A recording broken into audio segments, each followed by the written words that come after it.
We should be live. Let me shoot that out. Hey, everybody on YouTube Video on Demand and on Twitch Video on Demand. This is Mark from the Crystal Chronicles.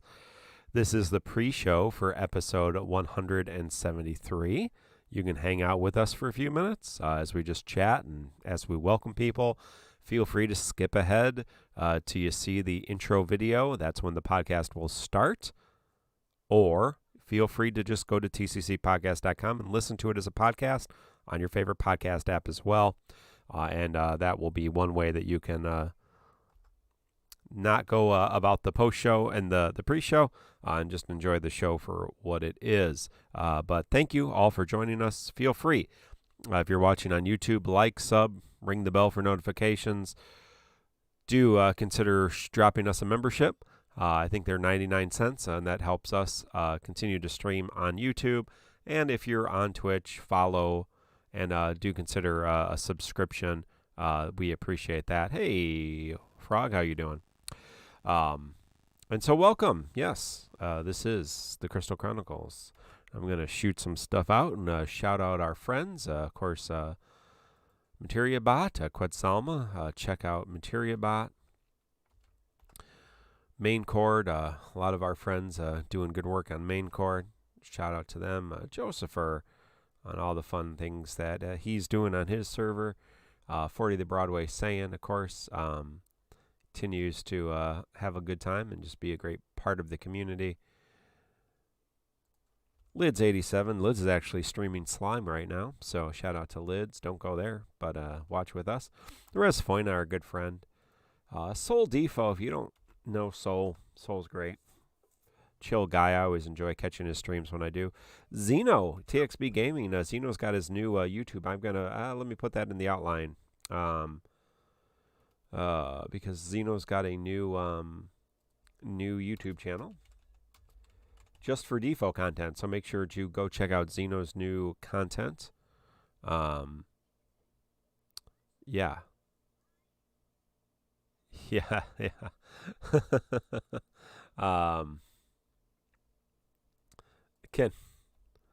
The video title can work in many different ways.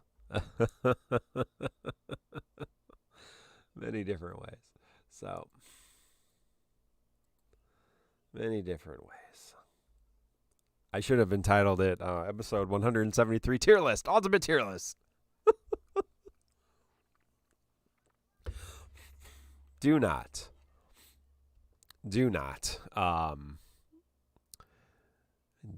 take a screenshot of my tier list and paste it randomly on the internet. I will find you and berate you forever. Oh, yes.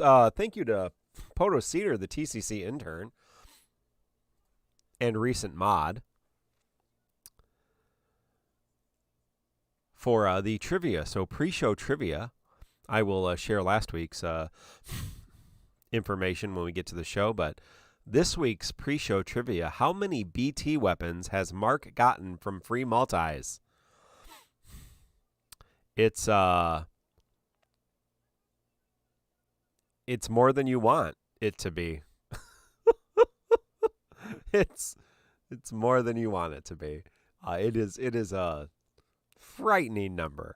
Let me tell you that. Hey, Jake, our good friend Jake says, evening, guys. Will the self-proclaimed champion of the people be putting up a green cloud of darkness for all of us to take advantage of? And Mino Spellgood, the champion of the people, says no.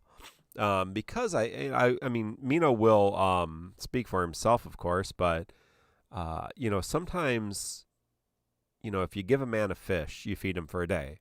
But if you teach a man to fish, you feed him for a lifetime, and sometimes just sharing a cloud of darkness BT plus friend is really just no. Struggle Tweets is usually a little bit more savvy than that. We definitely would call out Struggle Tweets if they pulled shit like that.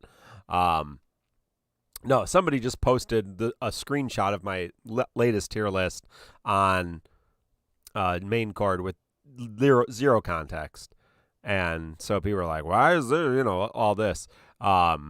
And then several people from our community were like, you didn't share any of the context, including the slide of the tier list that literally shares the context, because I made a context slide that starts out the that's literally the very first screen of the video is the context slide that has what each of the tier list, the purpose of the tier list. So yeah, it's pretty hilarious. That's for sure. Oh, I need to get on the multi-stream here. I apologize for my YouTube friends. I was just on the Twitch stream, not on the multi-stream. So if somebody was talking on YouTube, I apologize. I missed you. We should be live on YouTube and on Twitch right now. Mino, are we live on YouTube? Yeah. Okay, good. Good. Appreciate that. All of our YouTube people joining us. Champion of the people. Oh, Bard says that you are the Bard of TCC. Do you do you agree with that, Mino? No comment. The annoying little brother of TCC is Zeno. That is he is our Oh, it's In, right? I mean, how deep are we going? Oh, In is someone I find really annoying, but not like I don't hate him enough to consider banning him. I have him personally muted though, but obviously. he's he's an annoying member that I don't mind too much, I guess. As long as I don't see him talking. Yeah. It's not an issue. Yeah, it's I mean most people I find most people are pretty easy to live with if you don't live with them. So In's here. Hey, In, what's up? At least I'm like the second most annoying person on the server. Yeah, annoying redheaded stepchild of DissidiaFFOO. You're like the Harry Potter without the magical powers. We just keep you locked away. Yeah. Under the stairs, and nobody should know you exist. Yeah, no, that's Eamon Eamon's definitely our Harry Potter. We he comes out and we immediately berate him and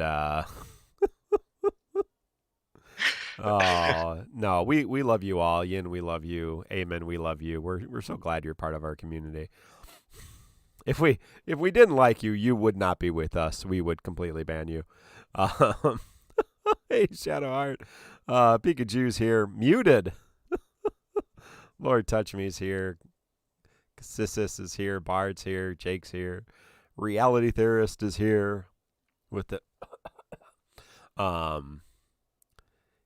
Mino is the TCC Ginger. That is he has no so. I was going to say that is not correct at all. That is not. Livestream Defo. I'm Russell Crowe from Gladiator. What? J.A, our wonderful mod Prime. The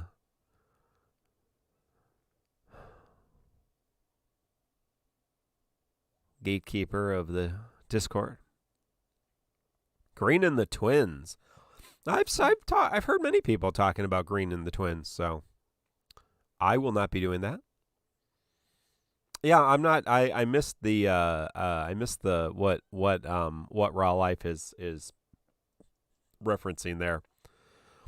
Oh, if Eamon is Harry Potter, Raw Life is Maximus from the Gladiator. I don't know. You're gonna have to spell that one out for me. Raw Life. You're gonna get stabbed by Inkwelder. I don't know who's our evil prince emperor guy. Joaquin Phoenix, whatever character he played. Oh yeah, that was him. I keep fucking forgetting that. Jesus Christ. Joaquin Phoenix, great movie. I enjoy Gladiator. It holds up. A fun movie. It holds up. I think I watched it when I was in like middle school or high school. and then I watched it like within the last 2 years or so, and I was like, wow, this is actually still a good movie. It was Not uh, it won Best Picture, right, that year for Academy Award. I know it won quite a few Academy Awards. So that movie held up. yeah, no, it's pretty good movie. Pretty good movie. Yeah. Mino, are you ready? Uh, Let me use the restroom really quick. Hang on. All right, potty break. Of course, Zoe didn't like Gladiator. Zoe is a hipster, so. Excalibur, how you doing? No, I appreciate you, Zoe. You stepped up and said some nice things in defense of the tier list. So appreciate that. Appreciate that. Gladiator is no Dark. Yeah, Dark Knight's great. Dark Knight is great. I still don't think. I'm a big Batman fan. Probably my three favorite comic books are Spawn, Iron Man, and Batman. And I still don't feel like there's been a Batman movie that really encapsulated what I think Batman's all about. So, yeah. Oh, this is good. This is good discussion because I think I was in the Frog server the other day, and I was talking to the Zoomers who didn't grow up on the comics, and I was saying MCU, lucky for me, captured what my idea of a lot of the Marvel because they took largely from. Hey, thank you, Yin, for the subscription. Everybody saw my new alert there with the podcast Moogle. That's pretty nice. Yeah, no, go ahead. They took largely from the era of comics that I really liked, which is the Dark Age of Marvel, which was I think early 2000s or 2010s. Yep. And all of that arc, that's what I grew up with. That's what I consider the pinnacle. Yeah, and Civil they War. took a lot of Civil War. House of M. Yeah, House of M.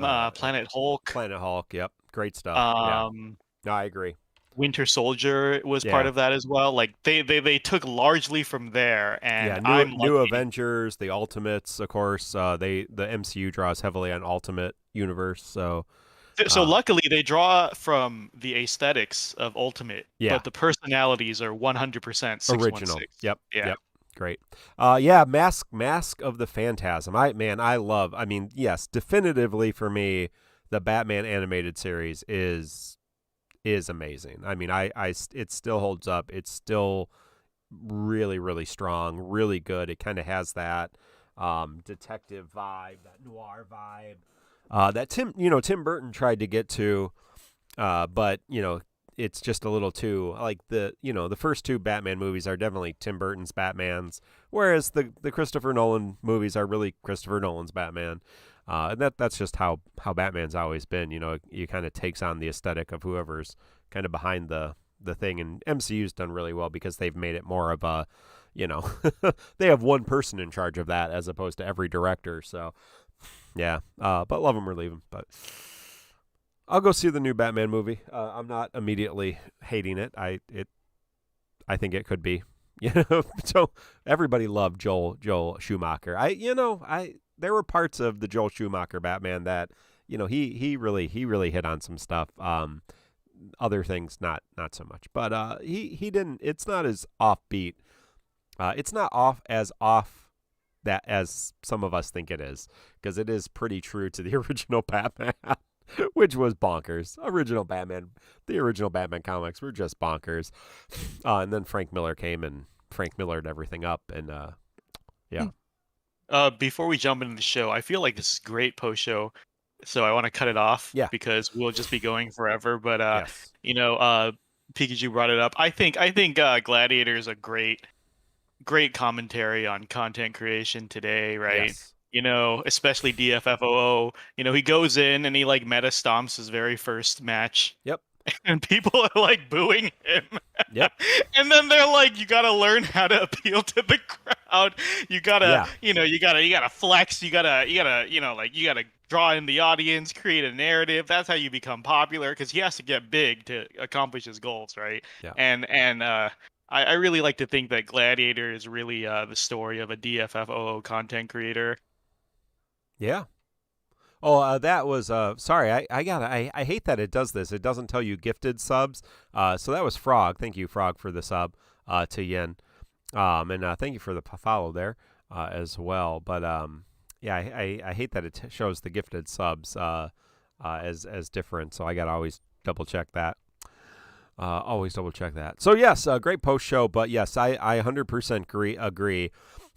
He goes into that first fight and just emasculates his opponent, and just you gotta work it up. So yeah. All right. Hey. Let's take a deep breath. Take a deep breath. And begin the show. In 5, 4, 3, 2.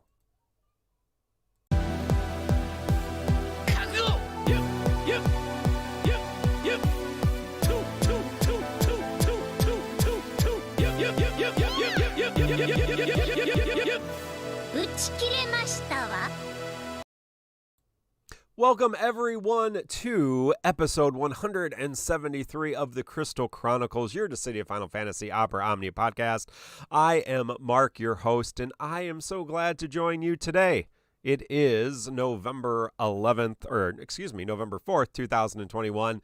Next week, when we stream, I believe we're going to have a change in daylight savings time. So for those of you who follow daylight savings time, it won't mean anything to you. For those of you who don't, it will be 1 hour earlier. So the show will start at event time, if that helps out, or 8 p.m. Central Daylight Time, or Central Standard Time. So we move from Central Daylight Time to Central Standard Time. But for those of you who understand the world clock, we will start at the event time. I will remind you again next week, but just as a preemptive. So, hey, welcome all of us joining us live every Thursday night. You can join us live on Twitch and on YouTube. If you are either watching us live or watching us later, please give us a like, a sub, follow. You can join, become a member on YouTube, sub on Twitch, follow on Twitch, sub on YouTube, all of those things. Give the video a like on YouTube. Really appreciate that. Thank you, all of you joining us on the podcast form. We really appreciate this wonderful community. Check out all the links and join our Discord as well. Hey, I am not alone. I am joined by my good friend and yours. It's Mino Spellgood. Mino, how are you? I'm hopped up on ibuprofen. Haven't been feeling well this week, but it's really important I make it out for the podcast. I can call out of work. Yeah. I can bail on my friends, but I have to make the podcast. Yes, the DFO community relies on us for full transparency, for the most informed opinion for all your DFO news and talk. This is where it comes. There's a lot of pretend podcasts out there, but there's only one Crystal Chronicles. So daylight savings time did nothing wrong. Don't get me started on daylight savings time. I hate it with a vengeance. Well, every week we have some great pre-show, post-show trivia from our TCC intern, Poto Cedar. Last week was, what is Mino's least favorite Final Fantasy game? And the answer is Final Fantasy 13. So that's got to be a typo. It's 14. Oh, Final Fantasy 14. Yes. No, I told Pot 13, but I want to change the answer to 14. It's not too late, right? Okay. Well, we just finished Heaven's Word, and I can agree. Final Fantasy 14 is terrible, and I don't know why we play it. But we're going to keep playing it, and I'm going to spend more money on it to get a mount for my whole group and fly us around. Actually going to do that? Yeah. Should I just buy the 4-person one, or do they change? Buy the 8-man lunar whale. Should I just buy the freaking whale? Yeah. Buy the 8-man lunar. I don't think it's that much more expensive. Yeah. So hey, everybody who's listening, give us a sub, join YouTube, become a member, so that I can buy the lunar whale for my Final Fantasy 14 group. And then if you play Final Fantasy 14, you can see us flying around in our lunar whale. from one of my favorite Final Fantasy games, Final Fantasy IV, which is definitively not great, but I love it. So there you go. This week, great question. You can mull about this. How many BTs has Mark, that's me, pulled on free pulls? It's more than you want it to be, believe me. It's a pretty uncomfortable number, and I am embarrassed about it, but I'm also happy that I've had so many. 3. Yeah, that's not true at all. That's a very low number. Predator, all of them. All of them. Yes, I've got every single multi-pull I've ever done. I've gotten, more than 3. I definitively more than 3, less than 30. Let me put it that way. How many BTs do we have now? I don't know. Less than that, but more than 3. I didn't see any bug fixes or anything recently, so I think we're good on that. But we did get a costume, and it is Shelk's normal clothes. If you're not familiar with Dirge Cerberus, one of the greatest games in the Final Fantasy franchise, it is a Final Fantasy VII game, and it is a third-person shooter. No, it's not. Yeah, it is a third-person shooter, right? It's not a first-person shooter. It's a third-person shooter. Yeah. Mm-hmm. Yeah, and it's not great. And I loved it, and I played it because I love Vincent, and Cerberus is the greatest gun. But there's actually a fairly complicated storyline with Shelk and Lucretia, and it's really uncomfortable. And but you can buy her normal clothes costume because at the end of the game, she meets Vincent, and she's wearing normal clothes. And so, I mean, she's got her special spacesuit on, but then she gets her normal clothes. So if you like normal clothes girls, there you go. What's the alternative? What's the alternative to normal clothes? Whatever this is, whatever this outfit that she's wearing, that's not normal clothes. That's normal clothes. I just yeah, Bishop, glasses when? When do we get some glasses on this girl? Yeah, I think the Shelk story. So if you're not familiar, Shelk is because of the experimentation that the Deep Underground group did on her. She is in a 9-year-old body, but she's 19 years old, and unfortunately, this is where it gets bad in the game. That's bad enough. That's bad enough, right? Unfortunately, she has memories of Lucretia, Vincent's fiance or wife or love or whatever. I forget their relationship status, but Vincent's love. And so that's in her, and Lucretia communicates to her through the memories or the Mako or the live stream. It's Final Fantasy VII. It doesn't make sense. Oh, this FF14. I just realized they did the same thing with Minfilia. Yeah. It's unfortunately, it's not the... It's repeated because I mean Rydia kind of had a similar thing where she was trapped in her body for a while. It's a little different. It's a little different. No doubt. Not better. It's not better. It's not. It's actually worse. It might be worse. No, it might be worse. Less worse because she aged like time passes faster where she was, so she aged up. Aging up isn't great, but at least she's still mentally and physically an adult now. Well, I thought she was mentally a child, but in an adult body. No, that must be the shitty FF2 translation. Hey, thank you, JD Terraforce. Let me make sure that was you. Yeah, thank you, JD Terraforce, for the subscription. Thank you, Frog, earlier for the gift sub. Appreciate that. But yeah, anyway, so the whole Lucretia storyline with Shelk made things even worse than it needed to be. And I think I blocked all of that from my mind completely. And all I remembered from Dirge Cerberus was, Vincent's got Cerberus, and you run around and you shoot things and you turn into chaos, and it's awesome. Because I blocked all of that storyline completely from my memory. So when she debuted in JP, I was like, who the hell is this chick? And then I'm like, oh, yeah, that's why I had PTSD and completely forgot that was going on. So, yeah, so wait until we get Prish's bathing suit, because that's also an uncomfortable situation, right? I don't know. Come on, Japan. Come on. Let's Mark overcomplicated. What all you need to know is this little girl is technically of legal age and possessed by Vincent's former lover. Yes. That's that's 100%. And the Ultimania said that Shelk is developing feelings for Vincent, so that's always, Yes. that's canon as well. Just saying. No, it is. No, it is. And vice versa, potentially, because that's kind of how the game ends before Gak sings a guitar solo. This is weird. Yeah. So, yeah, thank you. Shelk. Yeah, appreciate that. So, hey, we got Portal App campaign rewards. So free rewards. Thank you to everybody for opening your Portal app and doing things in it. I assume some of you did that. I don't know who. I don't. I own it. I mean, I have the Portal app on my phone. I rarely do open it. So thank you, all of you who do that. I don't have to do that.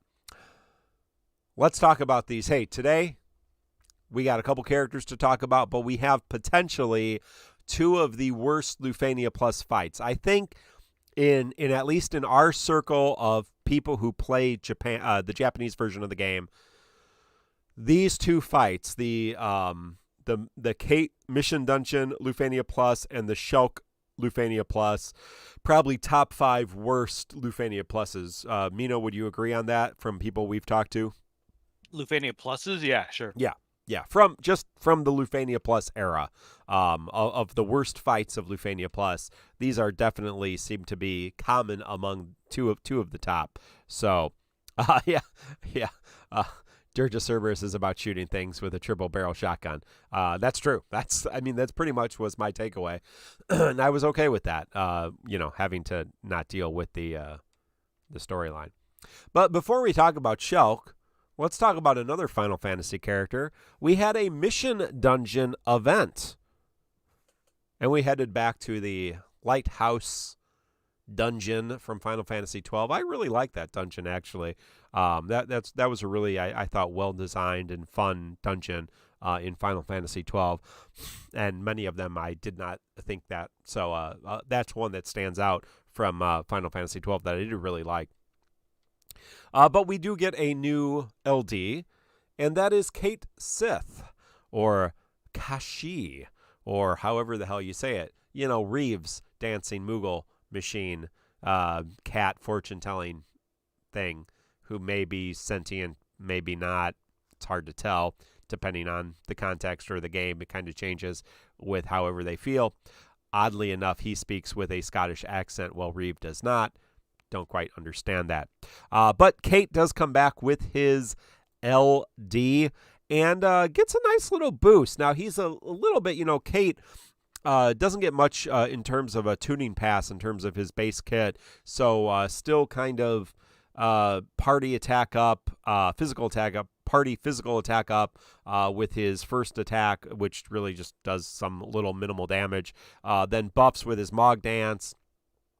But now with his LD, giving a nice new ability and a new buff called Lucky Girl, which gives crit damage up to the entire party and also basically allows the party to regain more brave and do more brave damage on crit hits.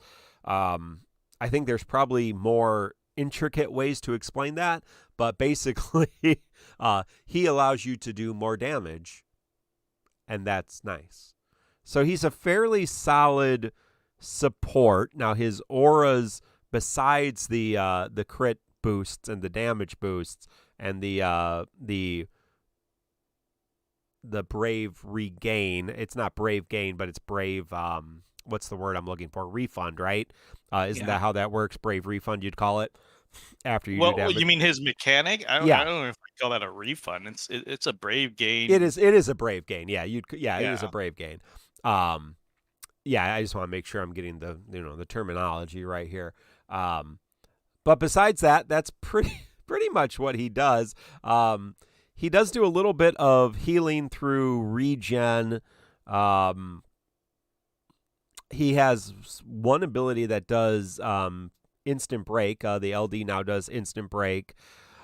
Lucky Dice is still awful. It's still awful. But his support ability is useful. I think the question that we need to think about is, would you bring him over other supports? What are the situations where he's going to be most useful? His call ability is actually fairly useful if you go into a burst phase, or if you can place him on a character like Bart's, where he'll just sit there and other characters will take turns. That is really useful. Very similar to Iroha or others that you can just, they're very short duration, 2 turns.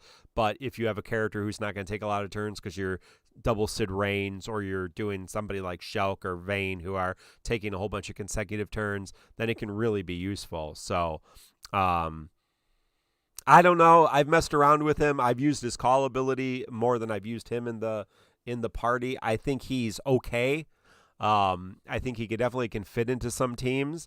I think he's probably a little bit underrated, but we have some really good BT supports right now.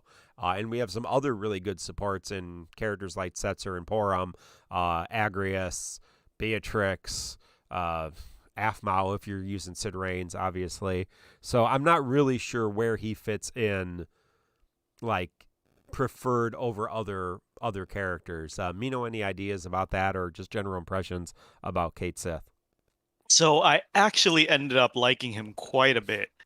Talking with all the GL big brains, I was able to get a much better understanding of this. And to quote Distroth, because I like this concept the best, which is basically he's saying you can view Yeah. Lucky Girl as a HP cap raise, Okay. because Yeah. no matter if you're hitting ones for your crits or like 20k brave hits for your crits, you're gaining the same amount of brave, right? Yeah. All you have to do is fulfill the condition of hitting a crit, and you will get the same amount of brave no matter, well, with reductions or whatever. But the point is, it doesn't scale to your brave hit, and he gives you a 100% crit rate. So no matter what, he's adding a set amount to your dumps. So you could do nothing. You could do like 1 damage all the way across, and he'll add Vayne. Yeah, Vayne S2, 1 damage across the board. He could add like Yes. 50k more HP damage, or he could max out and he would still add like 50k more HP damage. So if you view it as like an HP cap raise, it's very good. I'm first, and then there's also just the crit. The crits are just good as well, right? Right. There's a lot of effects that trigger on crits, like spheres or abilities or summon passives. There's spheres that are based on crits. It's just good all around. It's a long time ago, but RNA, back when she was the new hot thing, people underestimated how much crits really can multiply your damage. It's big. So I would probably never run Cait Sith in my party, ever. But as a call, I've been getting a crazy amount of use out of him. Yeah. I Yeah, yeah, agree. yeah. Mark's been saying like you got to debate whether you take the call or not. Cait Sith so far has been my consistent third call for Yeah. Orobots. You take Jack, you take Kurosame. If you're running like Rainsmal Barts, Oh yeah. slapping him on Oh, Barts it's ridiculous. is so good. Yeah, yeah. Yeah. Like there are always these really Yeah. slow aura characters that you can milk a lot of damage out of. So like ironically this week I've a lot of fights, and I've slapped Cait Sith call on either the BT character of choice, will work fine. The Barts, Ishtola, Core, all of these characters, you get a lot of turns out of it, Yep. and it significantly increases damage because I think we'll talk about this when we get to the fights itself. But two fights this week have massive defense, Yeah. and I was thinking, because I wanted to, I accidentally pulled Vayne, and I also pulled Shelk. And so I wanted to really put them through the ringer and test them out. And they're big fat turn hogs that rely on Brave Shave, right? Right. And what's the best Brave Shave support? It's Setzer, but Setzer's fixed dice effect runs out Runs really out. quick on Brave Shave. Yeah, right, right. So I didn't want to. So I was like, well, how can I get the most out of these characters? Cait Sith call. Yeah. Because even if you can't shave it, they are hitting a lot and they're getting a lot more damage out of it. So I really. I I'm not gonna advise everyone pull for Cait Sith just for a call ability, but I do think that if you have the luxury, um, Well, I go ahead. let's talk about that for a second. You know, it's been Sure. something I've been thinking about a lot because these two fights, especially the fight we're about to talk about, I saw a lot of runs heavily rely on calls. Like Mm, the entire run was based around calls, including some that I did. And so at some point, you know, we've said, you know, don't pull for calls. Although we started to change kind of our understanding of, yeah, maybe it's worth pulling calls. Kurosame Jack. Um, you know, I don't know where I stand on should you pull for calls, but man, I mean, there were a lot of runs that were more possible because of calls. And I know, I mean, I think it was this dungeon. I don't have Ferris, and a vast majority of the runs that are available online have Ferris call because she brings sap and defense down. Significant defense down, 70%, I think, and sap. And so that really helps with the orb condition, and it's on start, so she can just do it and ignore the invasion. Um, so, you know, and so, I mean, I was able to do it, obviously, without Ferris call, but it would have been a lot easier if I had her. And so, you know, at some point, um, you know, you do get limited if you don't have a lot of calls. And you can do a lot more if you have a lot more call options, not just these big calls. I think, you know, Kurosame, Jack, and then I think, you know, Cait Sith might be one to consider depending on your teams. But those utility calls a lot. So yeah. where are you on pulling for calls? Is it again based on the kind of resources you have, or Yeah, based on resources, right? Like for people like us with over 1 million gems, I would pull for a call. So I'm kind of glad well, Cait cost me quite a bit actually, but um, I'm kind of glad I ended up with him. I think I was just throwing tickets at the banner to get either Cait or Gabronth for collection purposes, yeah, and then I ended up with Cait first, and then I left. So, but I was very grateful to get him because he gets compared to Setzer a lot, either ironically or unironically, but I do think there is some similarity there. Setzer is always useful as long as you have brave yeah, hits. I feel like Cait is the exact same way. And I feel like Cait is the great brave shaving enabler other than Setzer. And Setzer's flaws is he will not work well with speedsters and right. turn hogs. Cait will. I feel like any situation I'm running a brave shave team and I don't want to use Setzer, Cait is the fallback right now. And even as a call, like he doesn't even have to take a party up slot. Even as a call, he can really make that final 30% for a brave shaving team very, very comfortable. So I think very highly of Cait, but I would not recommend him to someone low on resources. This is a luxury, right? This is a Well, luxury. yeah, and I mean, I think even some of our conversation, Cait and Setzer do different things, but at the end of the day, they both enable you to do more damage. Like, I mean, that's at the end of the day, both of them are allowing your brave hit characters to actually do damage when they might normally be hitting ones. Yeah. That they're doing that in different ways, right? Cait's doing it through the you know, if you want to call it HP damage, overflow, you know, brave refund, brave gain, based on the crits, versus Setzer's just max damage. The one thing is Setzer has to be in your party. Yes. Cait, Does not. potentially, depending on your team, does not. And Cait is so, also auras, and yeah, this cycle of turn stealers, holy shit. You know, like we had Zidane, and then you got Vayne, and then you got Shelk now. Like, I really realized, like, sometimes you just want auras and not buffs. And to clarify in chat, Pikachu saying Cait doesn't enable brave shaving, but other people are getting it. What I mean is, right, it's not like Setzer where it will help you shave better. right. It's just that for a team of brave shavers, they can still do very good damage. They don't get shut down just because they can't brave shave anymore. Right. You don't want to run you don't want to run Setzer with a brave gain team with Yeah. low brave hits. and you don't want to run Cait with the more brave hits you do, the better it will be for Cait, because the more crits, the more. Yeah, I mean it works out better to have more brave hit characters with Cait and also with Setzer. So yeah, and Destroth is saying Cait, and as we said earlier, Cait's LD Lucky Girl is a unbreak.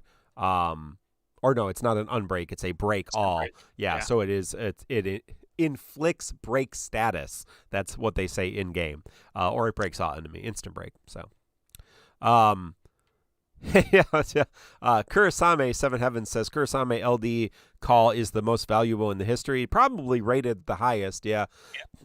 Jack and Kurasame for the HP damage up. Obviously, it can do enchant and peril depending on your needs there. But Kurasame for the HP damage up, Jack for the defense down and brave damage up. Gabranth has some great utility if you're going into burst phase and have some brave gains. Reigns has the launch. Iroha has the brave gains. But I think Cait, I mean, Cait may be top 5 in terms of, your teams. I agree with that. I really do think, because as you said, like, we're like, oh yeah, the more brave hits you do, the better Cait is. But Cait is also like, it's like Setzer, right? Or why you take attack, because almost everyone does brave hits at some point. Almost everyone has brave hits in their kit.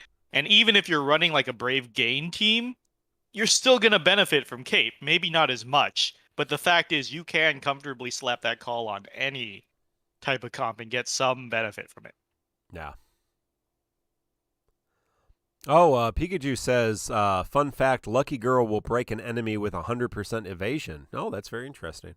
That could come into handy, that's for sure, especially if that works on his LD call to have an instant break even through evasion. Yeah, could be very nice. Yeah. So overall, I think we're both fairly impressed by Cait. Not necessarily somebody you should chase if you don't have a lot of resources. Somebody you could potentially live without. But where'd you put him on your tier list? I think he's rated low because I had people focus on but you remember I had people focus on one cycle, so I had people focus on the twin cycle in hopes of picking up the BT because primarily spending your resources on Orin, and that's why I have that's why I have twins and Garnet higher, because I had twins and Garnet on kind of the second tier because those were the ticket expenditures to again try to get the BT for that cycle. So that's probably how I'll do it. But I had Cait as one of those characters you should really consider, because depending on your play style and your teams and your needs and how things treat you, yeah, I think Cait and Shelk are both really good options. So. Yeah. Type Zoe saying, I think Cait call is more niche than you're saying, since the 2-turn effect is something to be worked around and is hard to beat the value of debuff calls. I think you have a point. Mainly, the value I'm finding from this are turn hoggers and speedsters for sure. Warp characters that I like to play, like Eldon stuff. People who take an absurd amount of calls that.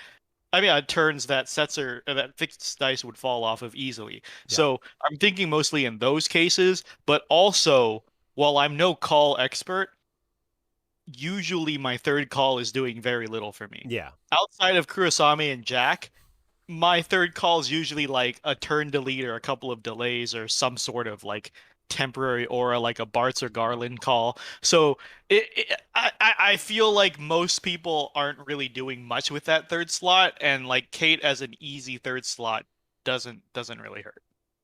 Yeah. Yeah, great. Let's look at the podcast polls. See what you all said. Again, check out TonberryTroupe.com, has the beautiful infographic. Thanks to our friends of the Tonberry Troupe. I think Inkwelder is going to be joining us for the post show today, so that'll be a lot of fun. And thanks to Quetzalm of MateriaBot and J.A for setting up the podcast polls. And if we look at the podcast polls for this banner, which was Vayne BT, Gabranth, and Cait Sith, across 9 servers, we had 10 people pitying the LD. Wow. Okay. A lot of Cait Sith fans. 2 people using gems, 95 tickets, and 52 skips. So actually quite a few more people pulling on this than I thought. And likewise the next banner, actually. So Andre commented on this. He said the first time he saw FF7, he was a really little kid, like single-digit age. And Cait Sith became one of his favorites because it was like a giant teddy bear on screen when he was a little kid. So Cait Sith is basically the Jar Jar Binks of Final Fantasy. Right. And to be fair, when I saw the Phantom Menace in theaters in 1999, I was 18, I was 17 when it came out.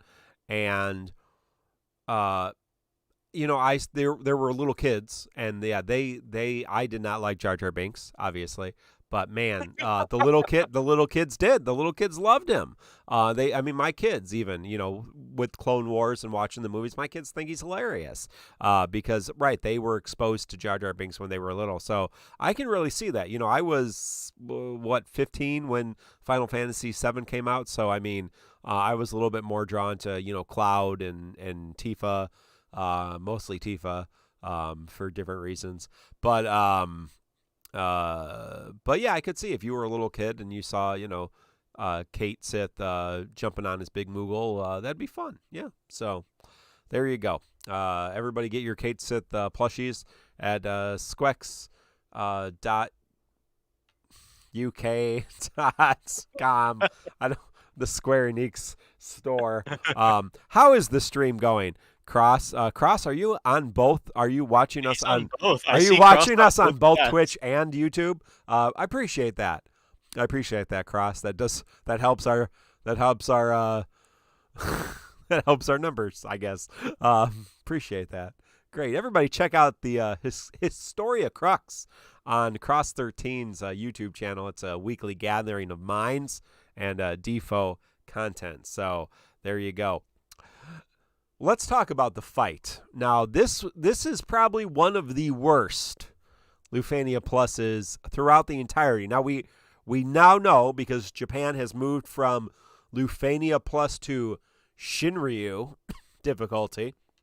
I called it, BC. You did. Not only did I call Shinryu difficulty for the name, I also called the chain building from FFRK. I called all of this. I'm a prophet. Thank you very much. You are a prophet. We're all so blessed to have you in our lives. And so the mission dungeons are kind of like Abyss. There were some color things. It didn't matter because they weren't really important. What's important is this big fight. And this is a bane in the butt kind of a fight. Again, DissidiaInfo.com. Macnol, our good friend, does boss guides, also has the call to arms. You can submit yours so people know different videos. You can go check different videos. Excalibur has been doing great infographics, breaking down boss thresholds. Destroth, going to shout Destroth out a little bit later too, doing some great infographics about strategy. Join our Discord. We have a lot of help. So if you're struggling with this, that's okay. This really sucks. This is a dumb fight. I'm going to talk about it a little bit more. But this and the next fight are really 2 very difficult fights throughout the entirety of Lufania Plus. And so we said these first couple months have some of the hardest fights. After that, things get opened up a little bit more. So what you do is you fight the White Priest and 2 whites, 2 familiars. They're all 3 ghost types. The main mechanic is, of course, the middle boss cannot be attacked. He has true evasion, perfect evasion, until you kill the adds. And at that point, if you let the boss take another turn, he immediately resummons the adds and you cannot kill him. So what you need to do is you need to manage. This is a classic fight. We fought the ghosts many times. You need to manage the adds, delay the boss, or do enough damage to the boss so that you're not constantly doing the delays. The Lufania Orb, super restrictive and kind of a pain in the ass. So it increases by 1 or just kind of stays the same when the boss is inflicted by break, unless you're in summon or burst. Like if you're using Vayne and re-breaking, then it goes up. Or it increases by 8 when it takes damage, brave damage from an effect like sap or poison. Normally that's fine because, you can bring a Gabranth in, you can bring Ferris in, you can put the sap on even through the evasion, and the orb will tick up, but you need to give the boss a turn to do that. And if you give the boss a turn when the familiars are dead, it will resummon them, and you won't be able to do damage to it. I just feel like I feel like the thought behind this was really good, but then they just over-tuned it a little too much. The familiars have too much HP. The main boss has too much HP. They didn't allow it to delay itself enough. And everything else. It also jumps. It warps because, of course, it does. So at 79%, 59%, 39%, it actually warps and immediately takes a turn, resummons the ad. So even if you don't give it a turn, it will take a turn by its damn self. Now, the main strategy for dealing with this crap is to bring some type of paralyze or confuse. Agrius with Faded Molly, or Shantoto has paralyze, frame paralyze. Ramu Summon has that frame paralyze. Who else am I missing in that thing that can do that? Do what? Do the paralyze. Did you say Ash? Yeah, Ash paralyze, Cloud Shantoto. paralyze, Shantoto. Cloud can't. It's immune to regular paralyze. Oh, it's immune to. It has to be framed. Edward Sleep can deal with it as well. Yes. So if you have it stunned, quote unquote, because there's no stun, but there's these framed debuffs that prevent it from acting, it will not resummon the ads. So that's the main strategy. A lot of people just brought Agrius into their main party to deal with it, kill the ads, keep it confused, do damage to it. Yeah, it warps, but it's as long as every time it warps, you have it confused. It won't react, and you just keep doing with it. And then you just have to deal with the ad. So every time it warps, hopefully it has a, you brought Gabranth Call. Most people brought Ferris Call because Ferris is good defense down. It has a huge defense up. So defense down and sap. And so, so it would tick up. Or you have rebreakers like Cloud of Darkness or Vayne, particularly, all really good options. I think Titus Core was able to do this with some of that mechanic as well. Yeah, the other big, there's really three strategies. The stun lock strategy is one strategy. The double rain strategy is a viable strategy. How you need to do that, and I did that on a video you can watch on our YouTube channel.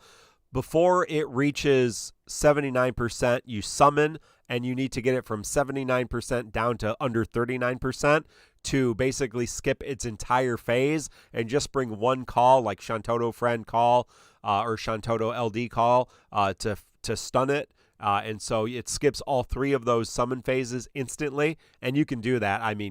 With two Sid range, you can go from 80% to 29% very easily without much of an issue. And then you bring somebody like Vayne who can re-break it at the end there and just keep it down. So that's kind of the second way. So the first way is Agrius, stun lock.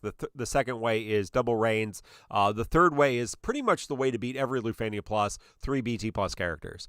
So if you come at us and say, hey, I found a unique way to do it with these 3 BT Plus characters, yes, that's how you beat Lufania Pluses. You stack BT Pluses. That's the intention.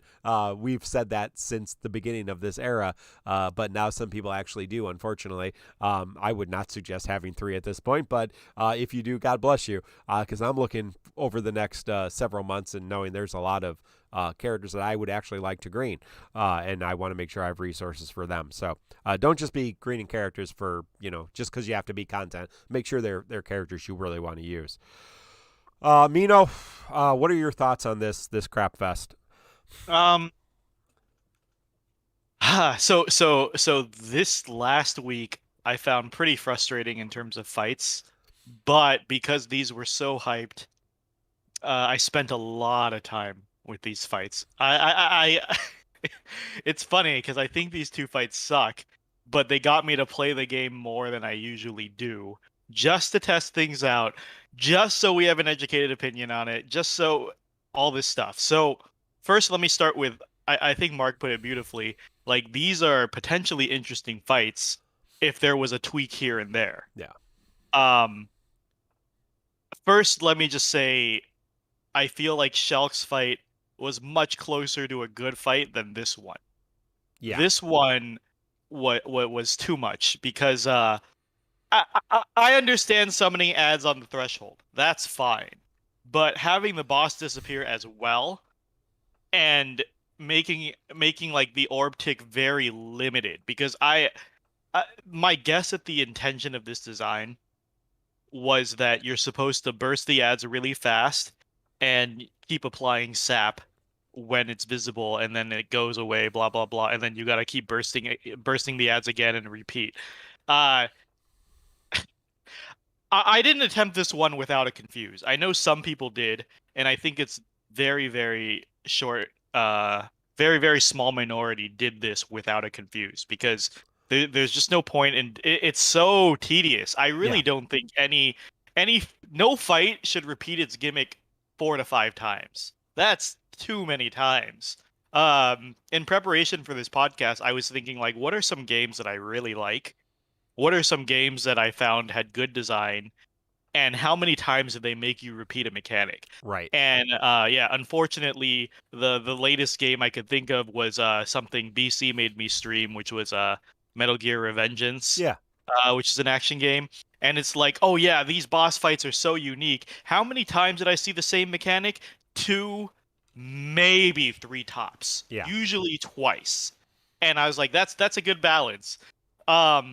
Seeing a mechanic 5 times in a 40-minute fight that has like 100 turn count, it's more a marathon and it's more of a slog. It's a chore rather than fun because you're not figuring out a puzzle. You've No. solved the puzzle. You just have to do it 5 more fucking times. Well, and like, it's and the orb, because the orb management in both of these fights is so tight and so awful. I mean, it can really, you can spend. I think really in this game, this is a mobile game. We refer to it as a toilet game. Yes, I know people stream it. Yes, yeah. I understand. We do a podcast. We stream it too. But I really do think, 10 to 15 minute fights is the ideal. And I would rather have a 10, 15 minute fight that took me half a dozen times to get right, or a 10, 15 minute fight that I could do half a dozen times and do different teams, than one fight that took 45 minutes or 40 minutes and was, like you said, it's just a grind. I mean, that it just becomes more of a chore. And it's not about, I don't have 40 minutes. No, that's whatever. But it's just like that. Who cares? It's not interesting. Yeah, I'm sitting on my toilet. No, I never actually play this game on the toilet. I think that's gross. I don't bring my phone into the bathroom. But just the idea. It's a game that you play in short bursts. If there's not an event, I get on and I play this for 5 to 15 minutes a day. That's all you do. Right. 100%. I don't have Vane's costume, Inkwelder. Hey, just wanna shout out Kai on YouTube. Was asking, I'm a new player. How long? Let me scroll up here before we get too far. Hey, as a new player, started mid-October, so you started 2 weeks ago. When can I expect to beat regular Lufania quests? I wouldn't worry about it, Kai. Give yourself a month or 2 months of playing the game. Do whatever you can. Just try to build your roster, try to build your characters, go through content. There's tons of resources, tons of gems, tons of things to, up your character. Find a couple characters you like, really invest in them, really invest in the banners. Don't worry about chasing, especially these kind of Lufanias. Don't worry about that right now. Take your time.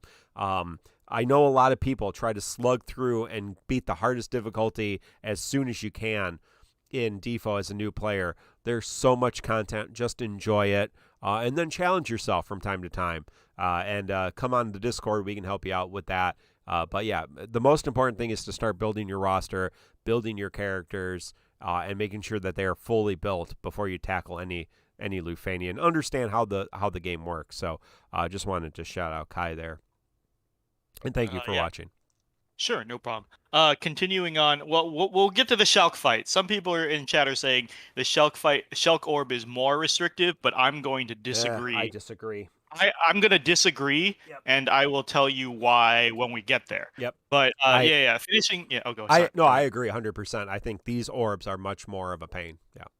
Yeah. And so continuing on, QE doomed these fights famously, and I have to agree with QE. I Yeah. think technically these two fights are quote unquote badly designed, but I disagree with his points because he said they're bad because of turn warping Nope. and cleansing, etc., Yep. etc. Nope. That's I fine. think, Nope. yeah, I think these are bad because they're a slog, and I'm Yeah. glad Mark said it, right? Like, I have a tolerance for these longer fights. I know some people are like, no mobile game should have 20-minute fights. That's in the state of Lufania every other month.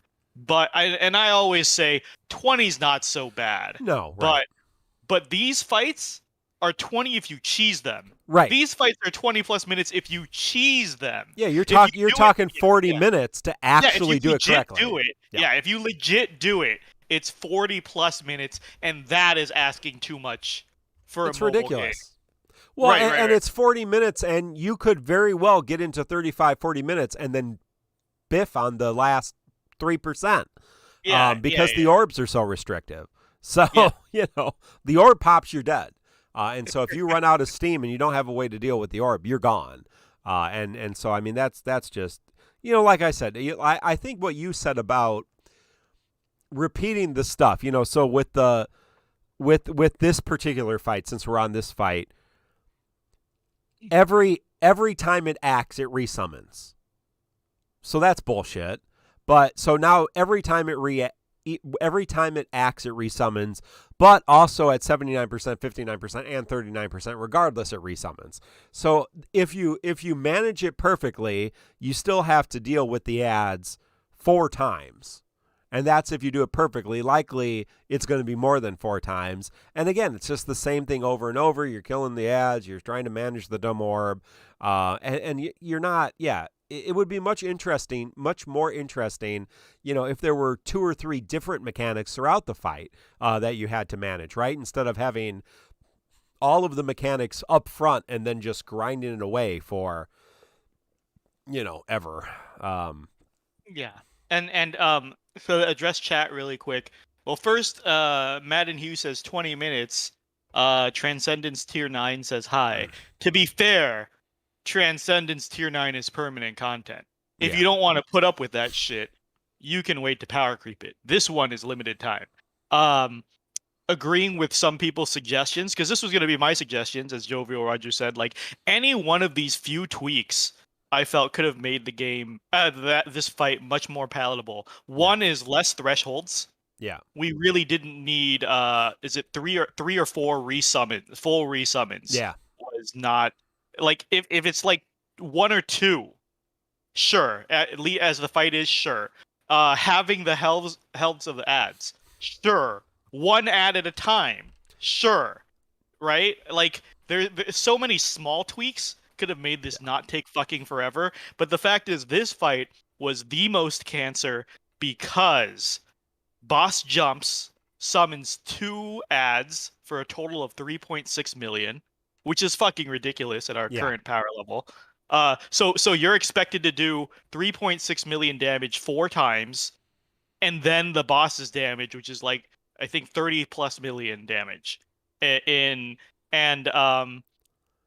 Most characters run the fuck out of steam. Clearly, this was built for Vayne. I don't know who other than Vayne could keep up with this and go full steam this for 100 turns. Because Josh reminded us on main chord, guys, you have 100 turns. It's not that bad. You don't have to try to beat it in 30 turns. 95 turns. Yeah. And then Josh generously proposed that he will show us how it's done without the paralysis cheese.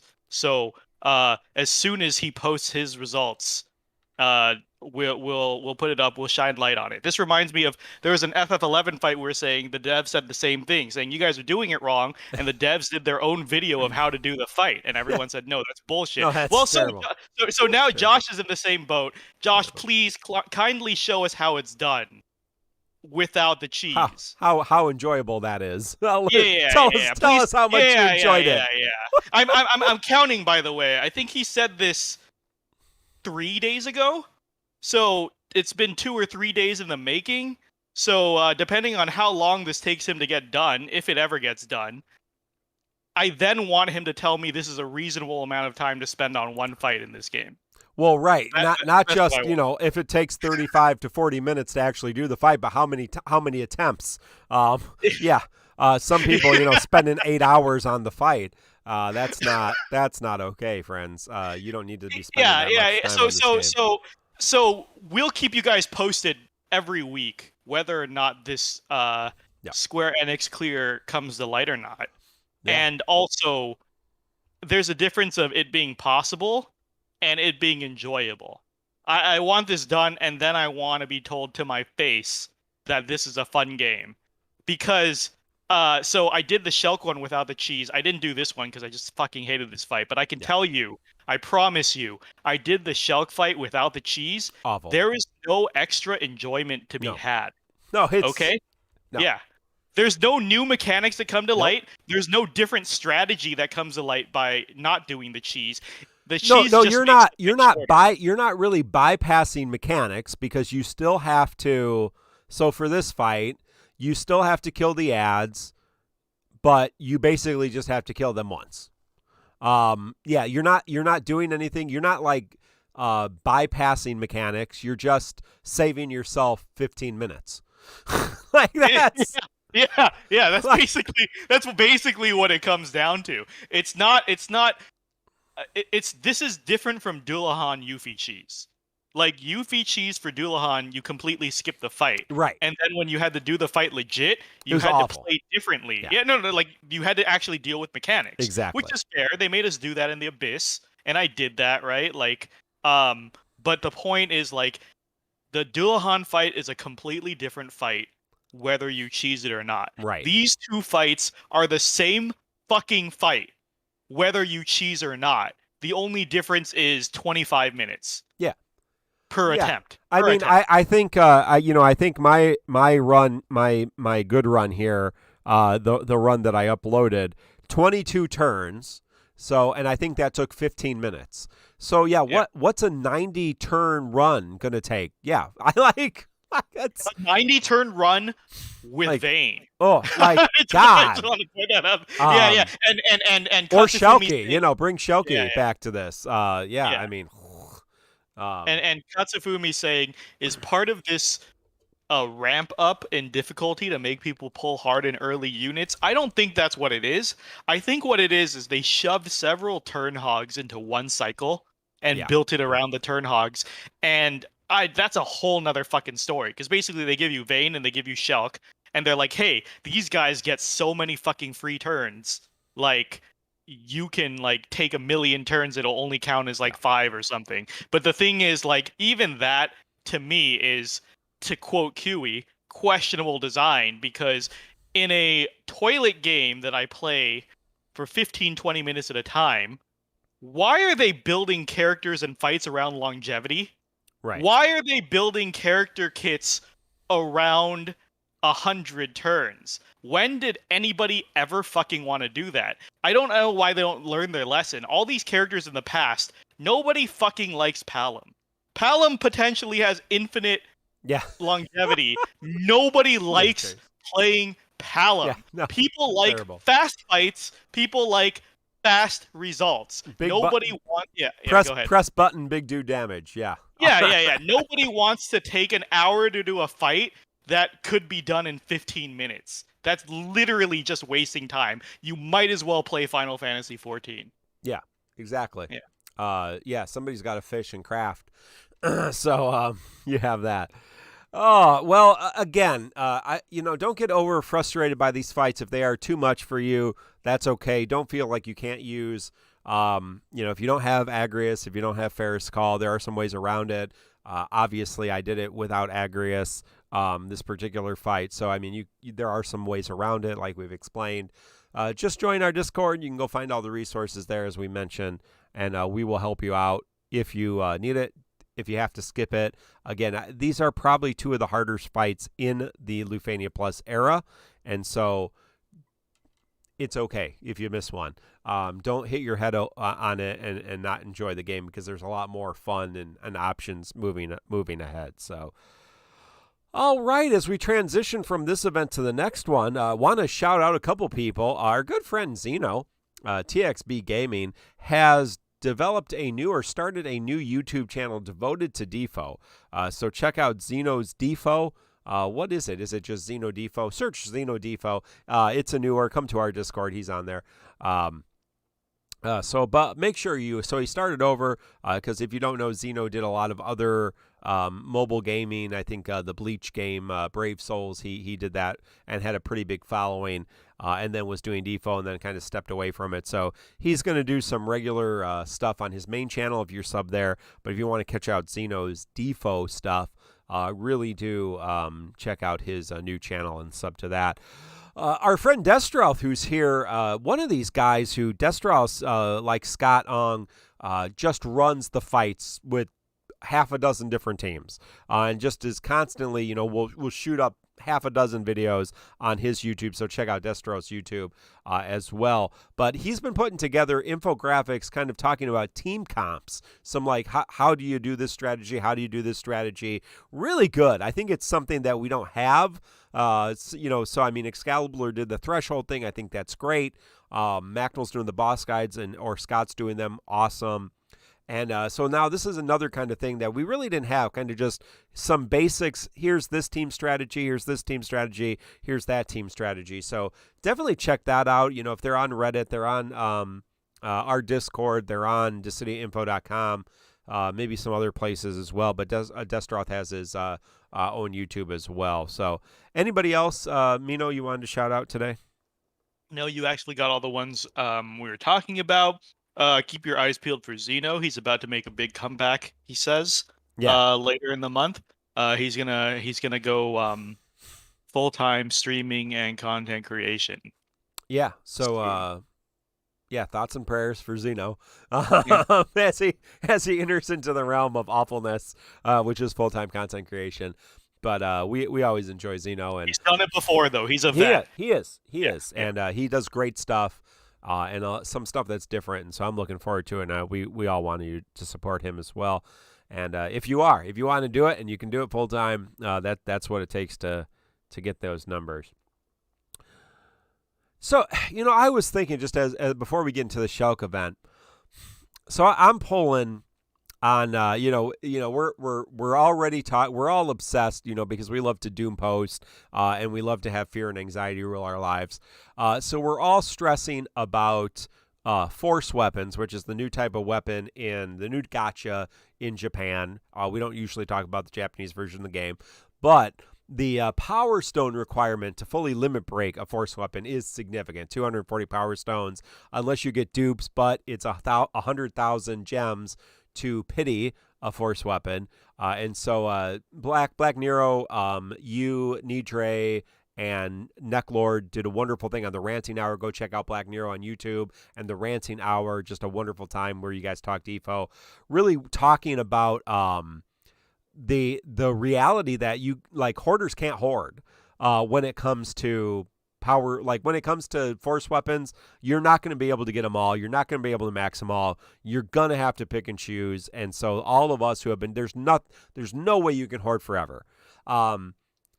So for us right now in GL, I think, we might need to start thinking about how we pull, how we resource, how we use power stones. And let me give you just an example, because I have a lot of power stones. I've never really thought about it.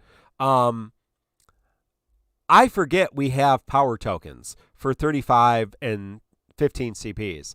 So when I did my pulls for Shelk, who we're going to talk about in a second, I got 2 copies of her 15, 3 copies of her 35. I didn't get her EX. I had to token that. And I 1 copy of her LD. So I went to my power tokens and used power tokens for 15 and 35, so I had 4 copies of each. Because that saves power stones, and then I'm using these because who cares if I have, 600 power tokens? That doesn't do anything.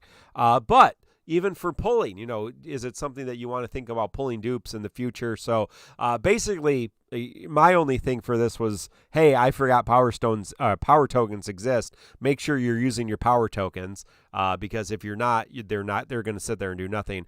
Xeno has thinking about the future of DissidiaFFOO changed how you are going to pull, how you're using your resources, etc. Did you just call me Xeno? It's Mino. I don't know what I said. It's Mino fine. spell good. So Mark, as I said earlier, I'm a prophet. For some reason, I've been preparing for force weapons years before we even knew what they were, because I was treating power stones like a high score. So I've always been trying to hoard them as much as possible, and I've been using those weapon tokens to MLB stuff from the get-go, right? Because I think I said like a fucking year ago, I was like, there's nothing else to do here. Why not just trade 10 weapon stones for 4 power stones? And so originally I amassed a giant power stone hoard to MLB EXs to get extra ingots, right? So I was already on that track, thankfully. The other thing is people kept calling me a hoarder, but the truth was, as a prophet, I knew force weapons were coming. So this 1 million gems, they're already spoken for. That's Camlanot and Kane's full kits right there. It's 800,000. 800,000. Yeah. Yep. 125 for their BT weapons. So, like 525,000 plus you need their LD weapon, so that's 600,000. Right. 600,000. Yeah. Yeah. So, but for you are. And people are talking about hoarding blooms. Yeah, I'm still collecting those blooms from those co-ops. I'm still doing it. Yeah. Why not? Why not? You never know. You never know. You never know what Squex is going to do. You need 400 blooms for your Bloom Plus. What? Damn it, Squex. So, but for the as a champion of the people, the best advice I can give is this is a very deliberate design move to get you to pull more. And hoarding to prepare for this is unrealistic. It might give you a boost on 2 to 3 weapons, maybe, but it's not a sustainable thing. Like, it's better to spend the gems then, right? Because this is such a foreign concept to DFFOO players. Yeah. But as someone who's played a lot of gotchas, and Mark as well, pulling for dupes has always been the most efficient thing. DFFOO players, they do not understand this. They're like, I pull 1 copy and that's all I need, right? Guys, I play games where I need like 50 copies of a character. And I'm just like throwing resources. And so it's still 4 copies here, and that's fine. And realistically, hoarding's not going to help that. If you're worried at all, just pull duplicates when force weapons come. If you really like a character. Unfortunately for me, my favorite FF character is the first force weapon to be released. There you go. Yeah, so I will be going all in there. But the point is, I will too. Pulling dupes is far more economical than hoarding power stones is. Like, it's not even close. It's stupid. What are you gonna do? You're gonna waste gems now, so 6 months later, your 240 dupes can be 1 fucking MLB weapon, whereas you could just pull 4 fucking dupes there and call it a day, even if you want to MLB it, because that might not even be necessary. So at the end of the day, I think what Nidre, who is the most compulsive of all the planners and hoarders, I think what Nidre decided by doing his research and his filling in the numbers is there's no way to prepare yourself for the FR era. So you better just enjoy the game while you can, because you're never going to be prepared enough to do what you want to do when it comes to that. So hey, shout out to Mega Arcade on Twitch for the raid. Thank you, Mega Arcade. Check them out on Twitch. Hope you guys had a good stream as well. Just to address YouTube chat as well, saying hoard your resources, get good, etc. And I have this many power stones. Here's the thing. So this system is designed to get you to pull more. That's it, flat out. You're not going to beat the system by hoarding. That's one. And the second thing is just it's I don't know what people want to hear, right? Like it's basically just pull more. Yeah. That's the way the game leans. That's the way the genre leans, and that's the way it's gonna go. As we said on Ranting Hour, this could be interesting because people will have to make harder choices. You can't just luck stack a kid anymore. Well, that's the thing, you know, and people are asking, do you need to have the force? First of all, we're very early into that era. The content already has been beaten. There's only been 2 fights, 2 Shinryu fights. I think they've both been beaten without force weapons. So, like, let's not be crazy. You might not even need them quite yet, or maybe ever. Who knows? But I think what you're saying is really valid in terms of you're not going to have like I could have, and you could have too. We could have every LD and every BT in the game. And have them, we could have every character in the game up to this point fully limit broke without any problem and still have resources. That will not be, we won't be able to do that in the next era.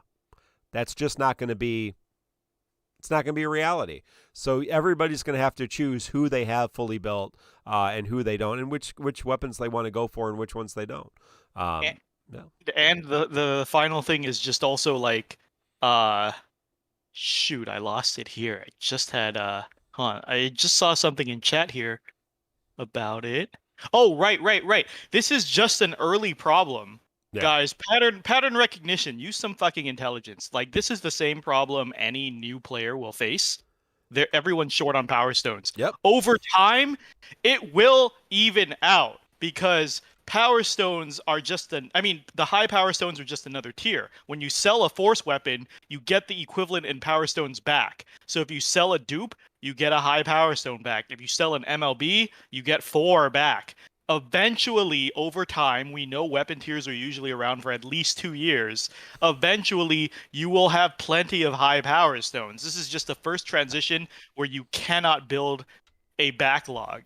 And Redbeard, just to address Redbeard and Twitch, Redbeard, as we just were mentioning before you jumped on, check out Nidre, our friend Nidre at OO Tip or OO Tracker. OO Tip, right? Is Nidre's site, right? Help me out here. I don't know. Whatever. OO Tracker. Yeah. OO Tracker. I think it's OO Tip. OO Tip. Nidre's site, he's the one that does all of the planning, you know, making sure you have Nidre decide, like, there's no amount of Power Stone hoarding you can do to be prepared for force weapons. It's not going to happen. So don't hoard Power Stones because you can't. It's a frivolous pursuit. Like it's just frivolous. You say, hey, people with 300 Power Stones, so there's 1 force weapon. There's 6 force weapons a month. Okay. I think he figured it out. 45,000 Power Stones needed for the entire cast. FFOO Tip. Thank you, Inkwelder. So it's frivolous. It's frivolous. Don't worry about it. Play the game, have fun. If you can save little resources now, make sure you don't pull on every single thing because you don't need a lot of this crap over the next, 8 months. Then you have a few resources maybe extra to play with when you do actually have favorites, like Lion's Force Weapon. You're going to want to get that, so make sure you get Lion, and we'll look forward to those Shinryu Lion Force Weapon clears. Looking forward to your speculation on that as well. All right, well, let's move from that to our next character event, which was Shelk the Transparent. Final Fantasy VII Dirge of Cerberus Shelk on the scene with a fancy costume and lightsabers. Really, they look like those, like that VR Beat game, where you have like the wands and you're doing the Beat Saber game. That's what they kind of look like. So very, very progressive for 2010, 2001. That's what it looks like. That's what it looks like to you. It looks like a really bootleg lightsaber to me. Like they're these little stun sticks that need like to be plugged into a socket. Mm-hmm. really Yeah. bad Darth Yeah. Maul lightsabers. Yeah, like a really there is a Jedi that has like a God, has two lightsabers with God, that like the sounds mace, the horrible. nunchuck, like Jesus nunchuck Christ. lightsabers. Yeah, I think that was an EU. I don't think that's a Clone Wars thing. So. Anyway, Shelk's awful and Dirge of Cerberus is terrible. And don't tell me that you love Dirge of Cerberus because I'm like one of the 3 people that actually played the game. So I like it, but it's not great. It's not wonderful. Vincent's great and you shoot things and that's good, but that's where it ends. So if Shelk's your favorite character, you're lying.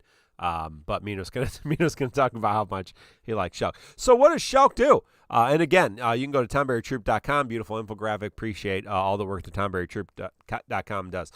Shelk is a melee damage dealer, and she does that very well. She does that by taking a lot of turns and doing a lot of damage.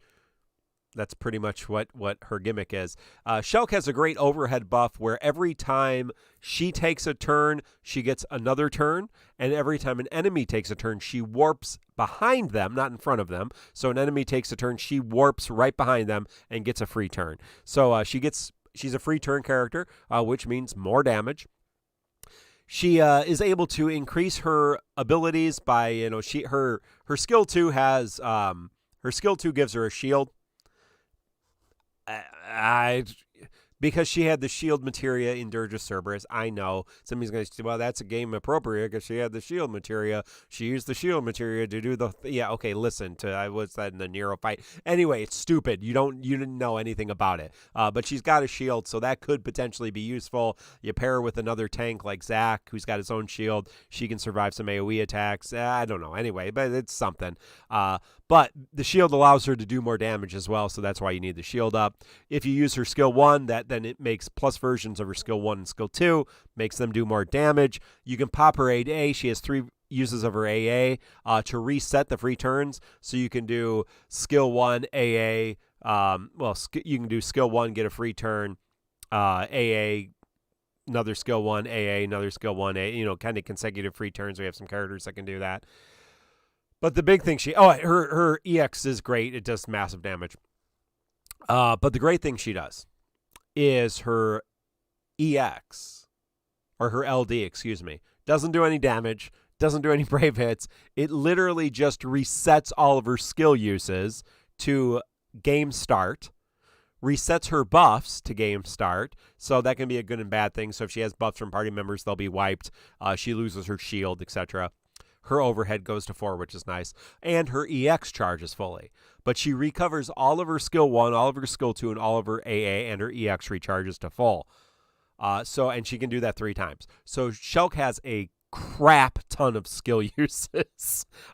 You should never be using her Brave Plus or her HP Plus. Like, I don't know why on earth you would do that. It just...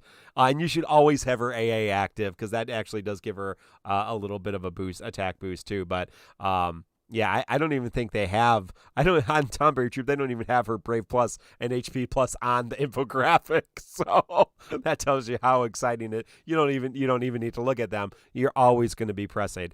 I was really interested in her kit because she's the only character that can recover all of her abilities like that. And so I thought that was pretty interesting. I do love Dirge of Cerberus, and so I wanted to make sure that I'm representing DOC. And I've enjoyed using her, obviously only in one event so far. I'm looking forward to using her out of Synergy, maybe in events that showcase her a little bit more. But Mino, what are your thoughts on Shelk? I know you got her kit as well. Oh, fantastic character. This is people I think Blart asked a few weeks ago, what's my ideal character? This is very fucking close. I am not kidding. Real decision points. I'm viewing this as basically an Eldnar's tuning pass. I'm approaching it like Eldnar's 2. Very, very, and they're very, basically the same character. I mean, lore-wise, right? very, very similar play styles. The only difference is she's a little more proactive. So whereas Eld is 100% on locking the enemy down and then moving after their turns, she can consecutive turn herself, right? And BC says the turn warping is a bonus. I don't know if I agree with that. I do think optimal Shelk play revolves around letting the enemies get turned.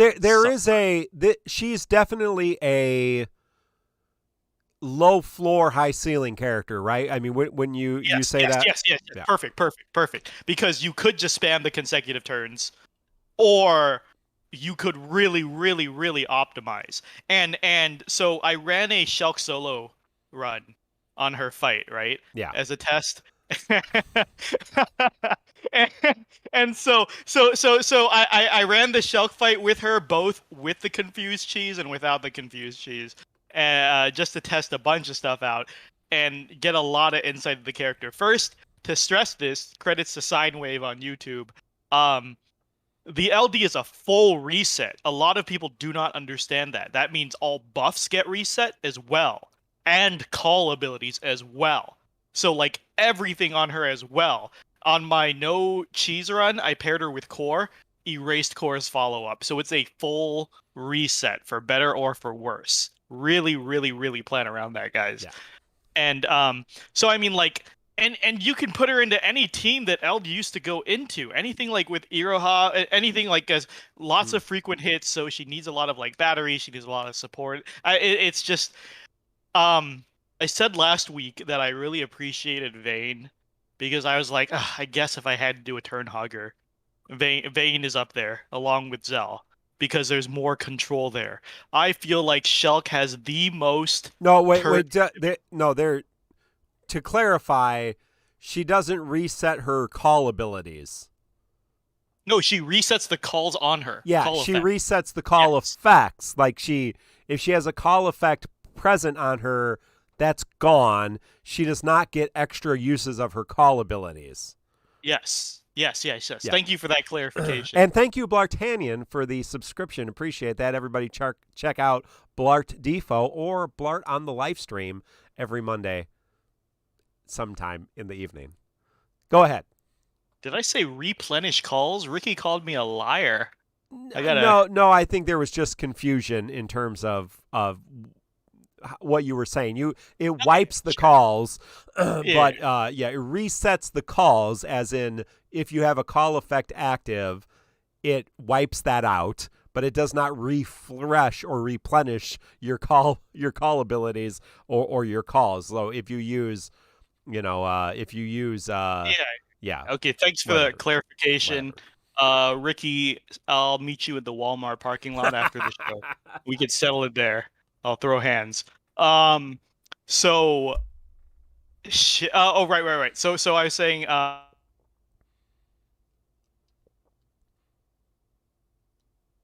Mino, are you there? Mino, I think we lost you. What were you saying? Hello, can you hear me? Yeah, I can hear you. There you go. Oh, that's weird. Sorry, lost connection there. Yeah. No problem. Okay, right. So, anyways, I was saying, she has maximum control, in my opinion. She can either play on consecutive no turns, or she can play on lots of enemy turn counter teams, because she will thrive in both situations. Lots of decision points on how to use her. I don't know. I'm just a big fan. You can either use her to abuse the shit out of follow-up characters like Cod and Core, or you can play her on a very reactive team. And Mark was saying, like, I don't get the shield. I feel like if you put a taunt call on her, she can become a tank, essentially. It's a significant shield. It's looking. I'm trying to see what the shield is. What it starts as. 100% HP damage dealt from skill 2. So yeah, if you get the shield on the skill, I think I saw one of my shields like over 500,000. Like Brave, like that's a significant shield. I'm not gonna count on that because I'm sure that'll get power crept eventually. Her damage falls, but I'm just saying it is a role. Yeah, she can fulfill. I think someone in chat said it. They're like, Eld has Terra lockdown. Shelk could potentially, you could put a taunt call on her. Well, like I said, if you pair her with another defensive character too, that even like a single target defensive character, she can help eat the AoE damage too. So I think that's a just pairing her with Zach, I've been able to see that in some of my tests with her and Zach. He kind of takes a lot of the single target attacks, but together they can kind of eat the AoE attacks, which is nice. Oh yeah. BC reminds me like Ace is a good partner for her. Like so many flexible team comps, so many She's a unique damage mechanics. dealer. She fits everywhere. I love the LD. I love the shoot the AAU. Like this is bringing me back in the day, guys, way before 90% of you played. I played a ton of King Inject, specifically with the same mechanic of using AA to refresh to get more turns. So like this is really nostalgic. Yeah. I just love this character. This is as close to perfect as it gets until Eldnarsh gets a force weapon. Yeah, I am looking forward. Inkwelder says her shield lasts longer if you run her with the Vincent's attack. I mean, I think, Shelk, Vincent, Cait Sith, really powerful team comp there. So, yeah, enjoy that, friends, for sure. Anything else on Shelk? She's great. You should definitely pull her. Must have, I think. I think we're going to go. Definitely. Must have is rough, as you said. As you said, so I know the most contested part of your tier list was Garnet versus Shelk. You got a lot of comments on your video, and there were a lot of comments on main core today as well. I think I kind of see what you're getting at, right? Garnet heals, she enchants, much easier to use. Yeah. Shelk very strong. Yeah. But I feel like if you don't like playing Eldnarsh, you're not gonna like playing Shelk. Guys, if you're not a huge Eldnarsh fan, Shelk is going to get dropped pretty fast because it's unnecessary. There's much bigger hitters coming up that are much easier to play and much less of a headache. Yep. And so, like, I love this character, but just like Eldnarsh, I would not recommend Eldnarsh to anybody. But at least, as Mark said, you could just mash buttons and get consecutive turns with Shelk. So it's not super bad at all. Well, looking at the podcast polls, again, thank you, Quetzalmo Materiabot. Hey, everybody. We're a little over halfway. Well, I guess we're 3/4 of the way through the show. If you haven't liked the YouTube, followed us, subscribe, please do. Thank you. That was Mother Lover for the resub as well. So thank you, Mother Lover, for that. Take some time. Make sure you're subbed. It's a new month. Appreciate that. And, hey, join if you want to, if you want us to shout you out in chat.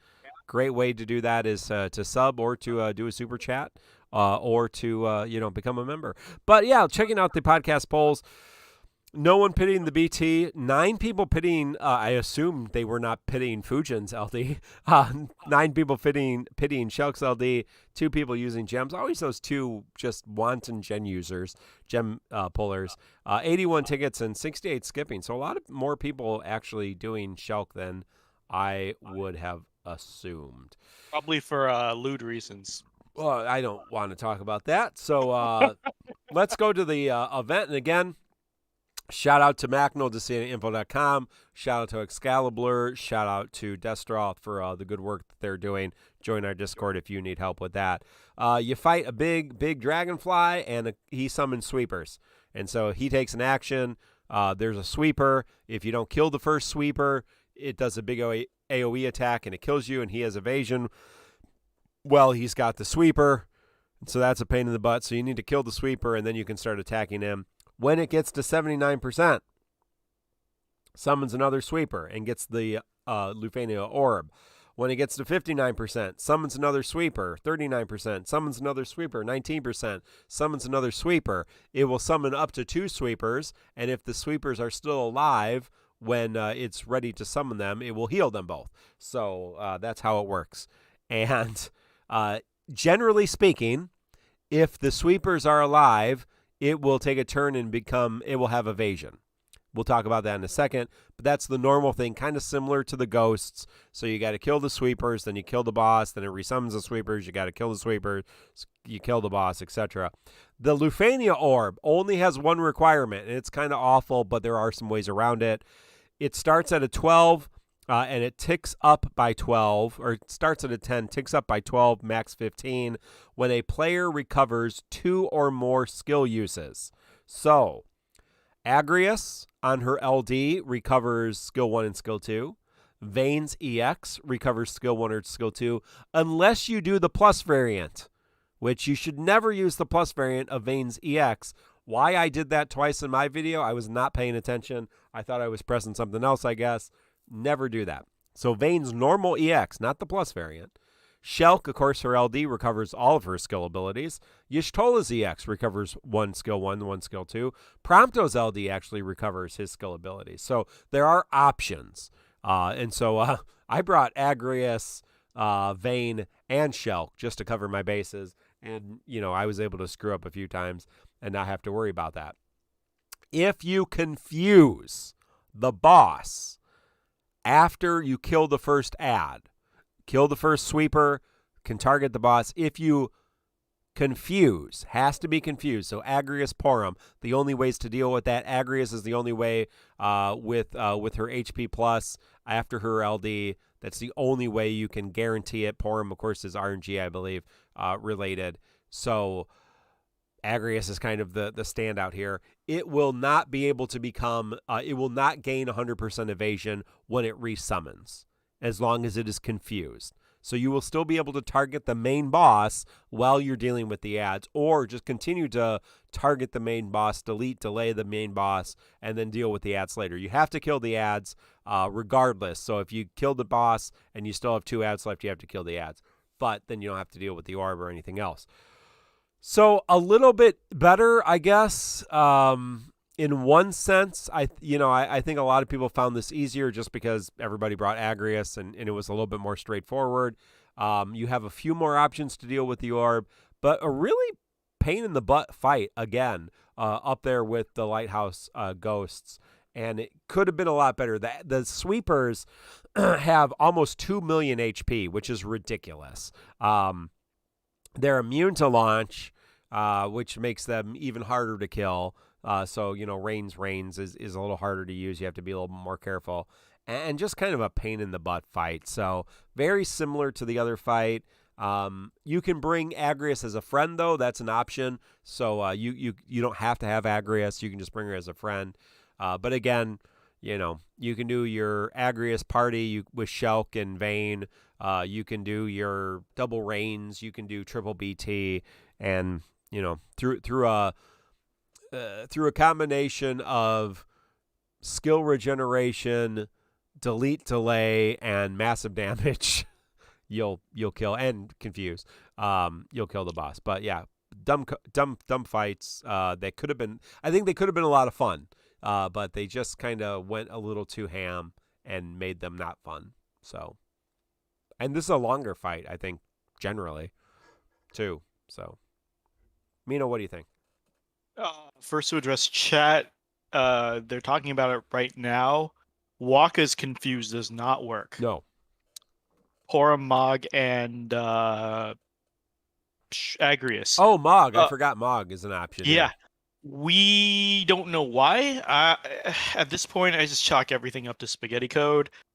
No. But I at this point, I don't even know if the confuse is intentional or not, because Waka's buff is specifically called confuse. Yes. And it will not work. And for some reason, paralysis sticks, but only confuse cancels the evasion. Who knows? Who cares? It's in the game. Yeah. Use it if you want. I thought this fight was much closer to the mark. One ad at a time. Yep. Doesn't summon additional ads if the field is full. You could really use that to your advantage. So about the orb, people were saying that this orb was worse than Cait Luff's orb. Disagree. Yeah, I disagree. Yeah. Because Cait Luff orb is enemy side. It's activated on a sap debuff. So you need the enemy to take turns, which is finicky. And then you need to apply the debuff, and very few people can actually apply the debuff while the boss is invisible. So, you know me. I'm always... Anything player side is better than enemy side. So the fact that it's an enemy side orb, I think, is bullshit. And everyone's like, oh, there are easy workarounds like Ferris RF Sphere or Ferris or Gabranth, etc., etc. This is a lot of veteran talk. New players aren't going to have Ferris RF Sphere to slap onto people. Or like these are very niche options. Yeah. Whereas the Shelk orb is player side, and I always felt completely in control. So well, and you have 6 recent, fairly decent characters who are options to deal with the orb. yeah, you got Prompto, you got Yish. These are all within the last month. Yeah. You Kistis, know, potentially. yeah, I mean, she has at least one. yeah. There you go. Shelk Shelk, herself. Vayne, There's Agrias. Vayne. Come on, guys. There's a shit ton of options the last month, and it's player side. And the reason why, like I said, in all my runs, I let that fucking orb drop to 1 before I reset it. Oh, yeah. That's very rare. A lot of times people are ticking orbs up just to tick orbs up. You cannot do that for Cait Sith. You have to have that so exact to get that, to let the orb fall that low. But like here, I never felt threatened by the orb. To be fair, I did always run 2 skill recovers. Yeah. Yeah, Katsufume saying, Kistis with somebody was trying to somebody came into my YouTube and said Kistis LD recovers 2 skill uses. It does not. It recovers 1 skill 2 use. It does not recover skill 1. So Kistis LD does not reset the orb. Kistis AA resets the orb, and you can use Onion Knight to get yourself another AA. So woohoo! Zoe has a fair point. It's hard to find one character who can manage this orb without the confusion cheese. That is true. On my non-cheese run, I had 2. I had Y'shtola and Shelk bouncing back and forth. But I mean the confusion cheese is there to do. And so I really feel like with player side stuff, you have a lot more control. I never felt threatened by the orb. I always let it fall to 1 before I reset it. That's the beauty of Shelk, and that's where I love the turn manipulation, right? Like, I could take as many consecutive turns with her as I wanted to get that orb down to 1 before I reset it again. No, unless you're trying to do some kind of challenge thing and you've got a great roster and you have the ability to do it, like if you are struggling to beat this fight, you should be using Agrias, at least as a friend unit. If you don't have her, there's no reason for you not to. Like if you have struggling with this fight, you should use Agrias. You should do that. Like it will make your life so much easier. Use Agrias at the very least as a friend. There's ways to use her as a friend. You have to be a little bit more careful.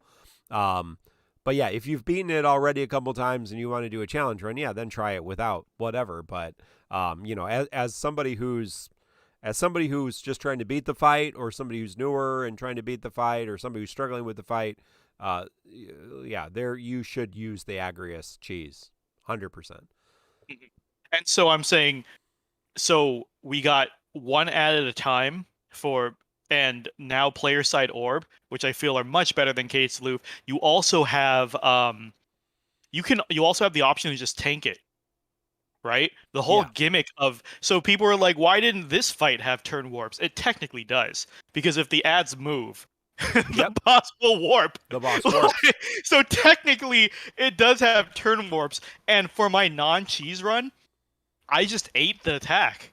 And it was much more efficient, right? Like, I had Y'shtola, and I ate the attack. I'm sure you could bring Zach or any other tank. Zach does well here, actually, yeah. Yeah. I'm sure you can just eat the attack, and then all of a sudden, you don't even have to fucking worry about the evasion. So, like, I had a run where I purposely just ate the attack with a tank in the party, and then just beat the shit out of the boss. Like, there are many ways to bypass this mechanic, and there are many approaches to this fight. That being said, I know most people opted for the Agrias cheese, and I do not blame you. Because as someone who ran this fight multiple times, and multiple times without the cheese, there's literally no difference. No. I just had to press more buttons without cheesing it. That's the only thing. So it's not like you're missing out on an experience if you go for the confused cheese and just beat the shit out of the boss. You're just shortening your playtime. Nobody can blame you for that. If this boss was so close to perfection, if it had less health, if it had less thresholds or anything, like just a little bit. As somebody in YouTube chat said earlier, this would have been contender for best fight of the month if it was just a little less of an HP Yeah. sponge, and it didn't require you to go through the motions for 40 fucking minutes. Then this I really like the design of this fight because there were many approaches to it. So, but if you cheesed it, all power to you. You miss nothing. Don't feel bad at all. Yeah, I mean the main boss has 21 million HP, and for a main boss that part of the game or part of the mechanic is you can't attack them because they have full evasion, they shouldn't have more HP than most fights we fought. that's just bull, Come on.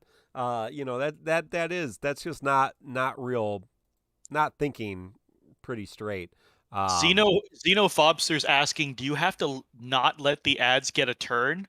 No, like I said, if you can survive one boss turn. So if the ads are up and the main helicopter gets a turn, it does a huge brave plus HP attack. Yeah. If you survive that, it loses its evasion. And if you're bringing a tank, that's actually the best way to do this fight is actually just eat the attack. Yep. Because that's much less work than killing the ad before attacking the copter. Just eat one turn and then its mechanic is canceled. Hey, Ryan is the Bomb 203. Everybody check out Ryan. Does our wonderful intro video. Great stuff on YouTube. Ryan is the Bomb 203. Inkwelder had a question for you, Mino. Want to share the Shelk COD interaction theory? All right, Inkwelder, I will share this. I was 50-50 on it because I felt like we're digging way too deep into semantics. Like only huge nerds like us will care about this shit. I don't think your average player really cares how Shelk and COD interact. But Ink's theory, if anyone who used Shelk and COD together, they were like leapfrogging turns, and Inkwelder has a theory on the code saying, I think I figured it out. It's a layering situation. If Shelk uses a skill, her free turn gets queued before COD's free turn from break. Yeah. So Shelk will go first. Right. But AA resets the free turn, and on her next turn, CODS takes priority and jumps ahead. So that's from my experience that it's true. I believe that this is a very solid theory, Ink. I think you figured it out. I think this is really smart. I think 99.999% of the players will not ever use this knowledge or care. But this is this is good for academic eggheads. Like Macnol and Jin Lee. So we will record it for posterity. But so thank you for your findings, Ink. And thank you. Again, if you're struggling with this, you can check out DissidiaFFOO.com, Destroth, Excalibur, TonberryTroupe.com has some helps too. But join our Discord. There's a lot of good people in there. Question Q&A. Yeah, Q&A. Did somebody have? Hey, if you want to super chat, ask us a question right now, or if you want to subscribe on Twitch and just ask your question that way, feel free to do that always. Ito asks and you can always come on our Discord and ask a question there. We may or may not get to it. Ito asks. Go ahead. Sorry. Blart paid for a Q&A. Oh, is what I meant. He said, "Has anyone used the Q&A feature yet tonight?" No, Blart, no. You were the first. You win. And yeah, I unfortunately don't have that as a pop-up, so I have to go back because I'm looking at the multi-stream here. Yeah, so since we are streaming to both services, I'm actually looking at the multi-stream chat, so I see people from both streams chatting, and for some reason it doesn't pop up the Q&A on Twitch. I need to maybe get that on my screen so I can have that shot up. So there you go. So congratulations. That's another way you can ask a question as well. We will always answer those Q&As. So, Ito asks, if I go to 300 tokens without nabbing the LD, should I pity the LD or go for more in hope that I get the LD or the burst? Does that make sense to you? No, sorry. Could you repeat that one more time? Yeah, so if I'm using gems and I get to 300 LD tokens or 300 G tokens, and I have not grabbed the LD or the burst, do I keep pulling? If you want the burst, yeah. 100%. If you want the burst, keep pulling. Yeah. I think the real decision is 500 G tokens and you have neither. Yeah. If you get to 500 G tokens and you have neither, then hopefully it's the first banner, and you just pull on some other banners. It does happen. Worst case scenario, but yeah,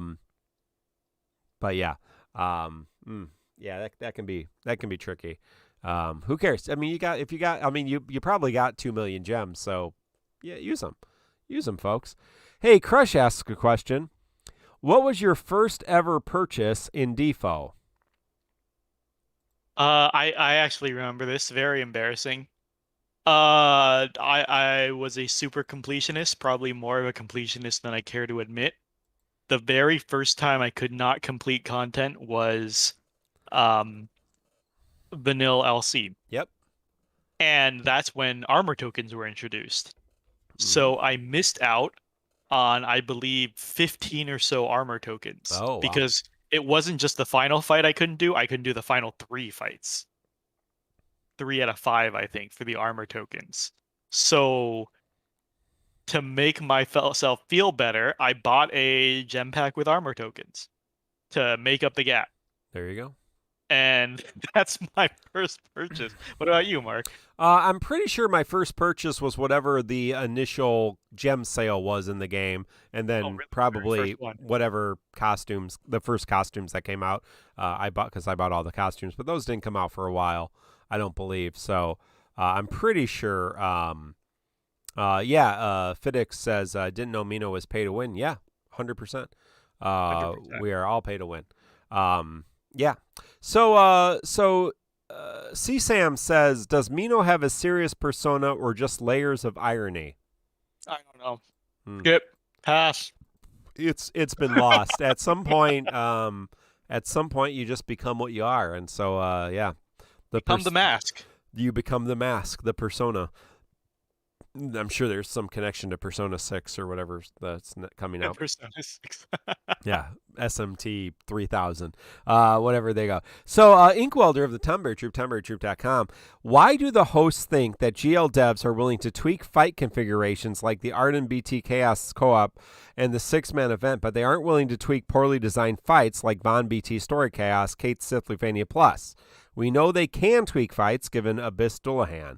It seems bizarre that they wouldn't continue to take feedback from JP community to make GL a more enjoyable experience.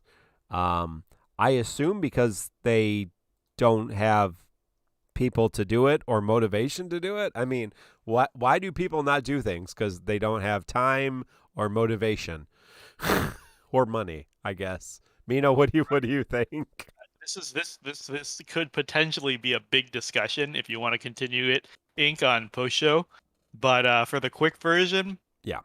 One is there definitely seems to be a hesitance on tweaking GL fights after the early EXs, because the early EXs were horrendously received.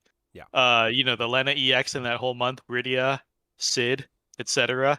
Like, they were so overtuned, and we discovered it's because they mostly like copied. Like, my theory really is they don't have time to test everything. They can. It's a mobile game. It moves at breakneck speed. Their team's probably small, but the one time they tried to do it, all the year 1 GL players remember when they tried to bring EX fights over 6 months early, and at first it was great, but we had that disastrous month where the community revolted against the fucking devs because they were just shipping LC fights from JP a year into the future back into GL. That was basically it. And like there's the famous Lena EX, or it was just so fucking overtuned that it was almost impossible to do unless you specifically had these characters. Not only that, but the vanilla LC is also an example of that. Those hard mode LCs, they came 3 months early. Like, why was it so hard in GL and not talked about in JP? Because by then, JP had reworked Terra and all these other magic damage dealers. We had nothing. We had fucking 15 CP Echo, and it was hell. It was fucking hell. So like they tried to do that year one. They really tried to like tweak the tuning, the balance of fights in the first year, and it was more harm than good. And I think they really like, okay, let's not do this. Let's make temporary GL content instead. Yeah. Maybe, kinda. That's one explanation. The other explanation is it's just good for business to make people struggle. Yeah. It's like saying, why doesn't Final Fantasy Brave Exvius up their rates for the rarest difficulty? Why rarest character tier? Why is it 0.5% chance to pull something? They should make it better for the players. They should raise that to like 10% or 20%. Why? This makes them money. At the end of the day, Nope. it makes them money. Like, you want a fight that makes you struggle, people will pull to clear that fight. It's Yep. been proven. We see it on main court every fucking day. Well, people are Like, conditioned to, right? yeah. Believe me, yeah. Vayne BT Plus helps in both these fights. So Yeah, it's not a mystery Yeah. why they would leave fights hard. It's good for business. Why pull if everything's easy? Why tune the fight easier so more people don't need to pull? Yeah. Like that's just common sense. All right. Well, thank you again. Feel free always. Oh, low battery. My phone is not on the charging dock apparently this entire time. Interesting. It's literally sitting on a charging dock. Wasn't charging. Hey, this has been episode 173 of the Crystal Chronicles, recorded on November 4th, 2021. Upcoming events, we got the Community Challenge, which is World of Final Fantasy Twins, Lawn and Rain, Garland BT Plus as well. On the 8th, on the 11th, Intersecting Wills with Garnet LD. On the 15th, Boss Rush 6 with Orin LD. And then the next Squex community stream on Sunday, the 21st. But of course, before then, we will be here on the 11th. Remember, we move from Central Daylight Time to Central Standard Time. So I believe the podcast will be an hour earlier. For everybody who's not on daylight savings time or doesn't go off daylight savings time. In other words, the podcast will now start when events start. So whenever the event drops, that's when the podcast will start for the next 6 months, and then we'll go back to what it is today. Thank you again. Feel free to give us a like, a sub, a follow, subscribe, all that kind of stuff. Support. Join our Discord, hang out with us. Appreciate all of you for joining us. For myself and Mino, good luck on all of your polls. Good luck on all of your fights. We're here if you need us, and we'll see you next week. Goodbye, friends. All right, let's go to the post show. And, what happened to my post show here? Is daylight savings 1 hour later universal time? Yeah, I don't know. Because it's fall back, right? Spring forward, fall back. Am I crazy? No, fall back. Okay, yeah, an hour later, right? Fall back. So anyway, so I know that we are going to go. I know that we are going to be now. So right now, for me, the podcast is 1 hour. We start 1 hour before the launch, right? So now we will on event launch. So we start at 8 my time. The events launch at 9 my time. Starting next week, the events will start at 8 o'clock my time, which is when the podcast starts. So I don't know. Central Standard Time we are moving to. If you want 8 p.m. Central Standard Time, I will change that in the thing. It's moving an hour up, right? Is event 6 o'clock my time now? Yeah, it'll be 6 o'clock my time. Yeah, it's moving up. Correct. Yes. All right. Inkwell, there's some post shows, so let's jump there. Hey, welcome to the post show. I'm going to use the bathroom. Thank you, everybody, for joining us. Appreciate it. Me too, Ink. Sorry, let me use the restroom real quick. Ink, tell jokes, entertain the people. Sounds good.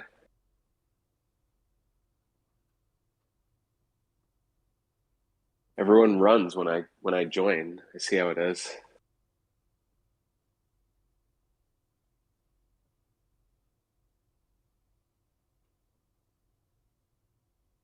And daylight savings is confusing, and I'm pretty sure that's why no other country uses it. Just like the metric system issue. No one knows what pounds are. What's up, BC? I made it to keep you while they both leave. Thank you. I appreciate it. Of course. Oh, I'm tired. I'm still sick. I'm not fully recovered. I might not stay for this whole thing. Mino, you saying that you're going to go use the restroom and then coming back to chat and like going, like doesn't sound good. So be careful with that. That's why he's sick. You gotta get your mind out of the gutter. Not a gutter. It's me thinking that you're still on the freaking toilet. Yeah. Oh. What do you think that is? Oh, okay. My mind didn't go there. I just thought he didn't wash his hands. Damn, well, I guess he didn't wash his hands if he's still taking a shit. Damn. This is off to a good start. Okay. Yeah. Oh, so I missed ink welder analogy? Crap. No, Mino's doing toilet casting. Oh, nice. Yeah, he's multitasking. Nice. Yeah, it's been at least 7 episodes since that happened. Yeah. Yeah. Hey, thank you everybody for joining us. We are joined by Black Nero on YouTube, and Ink Welder on YouTube, and also TonberryTroupe.com. And the answer was 8. I have I have gotten 8. Too many. 8 BT pluses on free, or 8 BTs on free polls. Yes. Entirely too many. 3 of them were cloud. 3 of those 8 were cloud on 2 banners. So. Theologica asks, have you guys seen Ink's new masterpiece of a thumbnail? What are we looking at? Do I have to go to YouTube for this? Oh, is this the 40-minute video? I haven't been on YouTube all day. No, I sped it up 2.5 so that it's only 16 minutes. It's at 2.5 speed? Yeah. Oh my god. Damn. This is like the equivalent of when I stream from a webcam. Yeah, people are gonna have seizures. I have to check out the thumbnail. No, I play so slowly actually that you still watching it at 2.5 speed. It still feels slow. Oh boy. I was saying that, Ink. I don't know if you saw in the mod chat, but like I remember you said your run was like 40 plus minutes, and then BC asked, and then I replicated the run, and then BC asked me how long it was, and I was like, it was only 25 minutes. Ink must have been just like stopping to think for a long time between, and I'm guessing it's because of Shelk. No, it was honestly I was counting the orb, right? So if Agrius was going to use her AA and then use S2, I'm factoring that into the orb ticking down. Yeah, I might never use that. That's interesting. I should watch your run since I did the exact same run. I want to see where we played differently, actually. That'll be interesting. Yeah, I was always counting. I actually don't think in that run I did AAS2 until toward the end. But, like, I was always counting, like, if Sabin was jumping up or Agrius could jump up. Like, I was constantly counting to get the orb down as little as possible. Mostly because I didn't realize that the max orb was 15. Because it's plus 12. So, like, it would have been way easier for me to just, like, use my Shelk LD at 2 or 3, and I wouldn't have wasted orb count. But yeah, it was fun. I'm surprised you did the team that I did so quickly, because it took a lot to pull it off correctly. I'm a defo god. I don't know what to say. I'm kidding. I have a lot of experience. I feel like I played a shit ton of Eld, so Shelk was pretty second nature. Also, his Shelk was blue. His Shelk is blue and has a higher. To be fair, his Sabin and his Agrius are blue, and that I added that up, and that was better than his 2 blues were better than my 1 blue. Oh. Yeah, but Shelk is getting way more turns than Sabin is, right? So Sabin being blue doesn't matter. Agrius is like party auras, right? So yes. That's more. Yeah, that's more overall.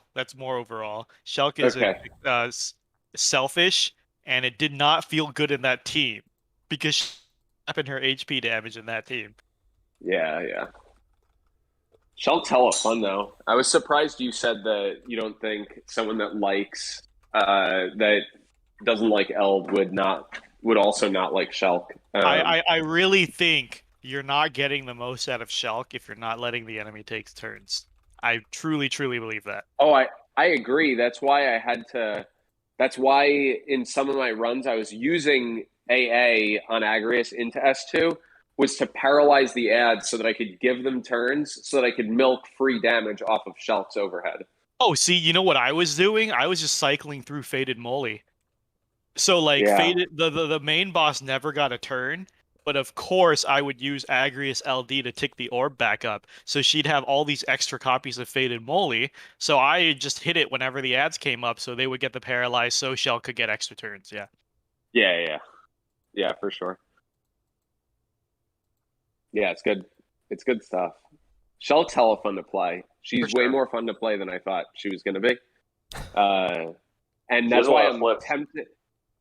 Yeah, exactly. She like jumps off the wall and stuff, and she's diving. That's like good shit. She's network. That's why her C50 is network diver because she's diving off networks or something. There's only a couple people who jump off the wall. It's like Lightning, Aranea, and then you hit the wall. And I don't know why I find that so fascinating. I'm fucking weird about that. But it was ever since I noticed that Lightning jumps off the wall. Like you can't unsee it. Wait, in what move? On her LD. On her LD. LD. Huh. Yep. She doesn't just jump in the air. Nope. No. Yeah, she jumped on the back wall. Yeah, and then Aranea does it. And then it's the same wall you hit when you use it. It's a chase attack. I don't know anyone else who does it, but it's always funny that they acknowledge that the wall exists sometimes. There is a wall. It does exist. It's real. That's funny. That's awesome. Yeah, Shelk is. I do you agree that she's a fixed version of Ultimisha, Terra, Lightning, and Sayador? Wow. Is that ironic? Wow. Was that a real question? Wow. Yes. Ironic first. Ironic will change my answer or not. So it's serious that I feel like she is a fixed variant of each of those. I'm not saying that she's a combination of all of them. Christ. Oh no. If you have to have that many qualifiers, it's not the same. Yeah, like that's too much. I just view her as like I keep saying, I see her as Eld's next tuning pass. I'm basically playing her as I would Eldnarsh, and it's working great. Just add the reverse on there, and then I'll know not to take you seriously. Yeah, that's true. That's true. I don't know. I have a lot, but not for everyone. Because like I said, why would you want to press this many buttons when you could press like lock or machina and just do like 1,000,000 damage in a press? Sure. Because lock and machina don't have boobs. Yeah. Whoa! Oh Whoa! What boobs are you looking at? Oh my god! Holy shit! Wow. I'm so glad this is on record. Waifus. I'm so Delete glad. Somebody clip this Twitch clip. Delete this. I'll pin waifus. it in PCC. Literally, why would you play anyone over Shelk? Because Shelk has boobs. Are you fucking serious? Like, holy. Whoa. Yeah, let's press LD and reset this conversation. Yeah, word. Thank you, Mark. I know you've been waiting to make that joke all night. Christ. That was great. Mark had that segue planned. BL says, why Sayador? Because of cleanse? No, don't ask. Don't ask. No, seriously. She has a short duration overhead, just like Sayador. What the fuck? That's the dumbest thing I've ever heard. Because she's short, like Sayador is short. No, short duration. So Sayador, when he uses his skills, he gets like 4 or 5 turns of his overhead, but it's so fucking hard to keep it up all the time. And so he runs out, and that's why she's so much better, because she can reset her skills. This is the part where you say you're joking. So what I got from this is anyone who can keep their overhead up indefinitely is a better version of Sayador. Maybe Sayador just sucks. Maybe Sayador just sucks. That's true. name someone that relies on their overhead that has that low duration on their overhead. Holy Cloud. shit. Cloud, yeah. Clouds doesn't go down. But it's always refreshed. Yeah. Yeah, it's always refreshed. Just he has a better Theodore. Better I agree. Yeah, I agree with that. Cloud's overhead makes no fucking sense, though, right? Like, that shouldn't have been an overhead effect. It makes no sense. Ferris, yeah. Oh, why are we doing? I don't know why. Yeah, Ferris. Holy shit! I think we need to ban CSDX for this comment, but I have to record it just for posterity. Here we go. It's not hard to keep it up with Shelk around. Wow. Wow. Are we striking that from the record? Is that the takeaway that being said Lord. about the overhead? Sounds like another clip. This is getting out of hand. No, I blame Japan. I blame Japan. This is Square Enix's fault. This is if the whole Lucretio storyline was not tied to Shelk, then it would be on us. That would be our fault. The fact that they made it like Shelk should be the love interest, that's on them. That's on you're bad, Japan. I blame all of Japan. No more jokes. Can we press LD again? We still have a couple. Yeah, we got 3 uses of LD. Reset. Oh my God. Back to hey everybody. Welcome to the post show. Mark Mino here with Inkwelder and Black Nero, TonberryTroupe.com. And glad you can join us. We're looking forward to talking about all kinds of fun things. How about those force weapons? Yikes. That's something to talk about. That's not underage children. I still need to do the fight. Cryo? Yeah, but people are memeing it already, so that's a good sign for things to come. I've seen this before. People meme things. All of a sudden, stuff on the gas. Yeah, I saw a lot of clears that first hour in main chord when I was looking for a translation. A lot of clears that first hour with just Cade, no cryo. Like very few people pulled for cryo and were able to do this. I think more people. It wasn't a super punishing fight. Yeah. So. HP was low, so they were able to just build up HP damage, just blow through it. Yeah. Yeah, I mean, I wonder how many people are going to want to. Do you get an extra use of force in the BT window, BC? Yes. Yeah, but it doesn't trigger the time, force time. Okay, so you just get an attack. Yeah, you just get an attack. Oh. That's it. That's what the 7th slot is for. They said that during the Ope. They're like, this is why BT Plus adds a slot for a force attack. Gotcha. As far as last tier confirmed. Well, because I could see that. I don't know. People may find, maybe, I'm not saying that I believe this, but they may find that BT holders that have a force are more valuable than just LD holders that have a force, maybe? I don't know. Well, yeah, of course. I mean, BT, the whole game always still revolves around BT characters. Yeah. They're special. I need more. So has there been any? I think this is the real situation here. Has there been any hyper power stone sale packs yet? There were, right? So. There were, right? I don't know. That's a knee-jerk question. I don't think that stuff. That's because come on, Squex. You screwed up with BT resources for sale. Why haven't I been able to buy a BT plus right now? And if you don't be throwing me BT pluses, I'm not going to be BTing anybody, and that sucks. But yeah, come on. Next months are like full of non-hype BTs. Arden, Goldes, Jegrin, Toto. Yikes! Couple duds in a row. Like the whole. Which one do I pick? Like both of them are good. Now it's the. Nope. It's pretty much. Pretty big gap. Yeah, now you're.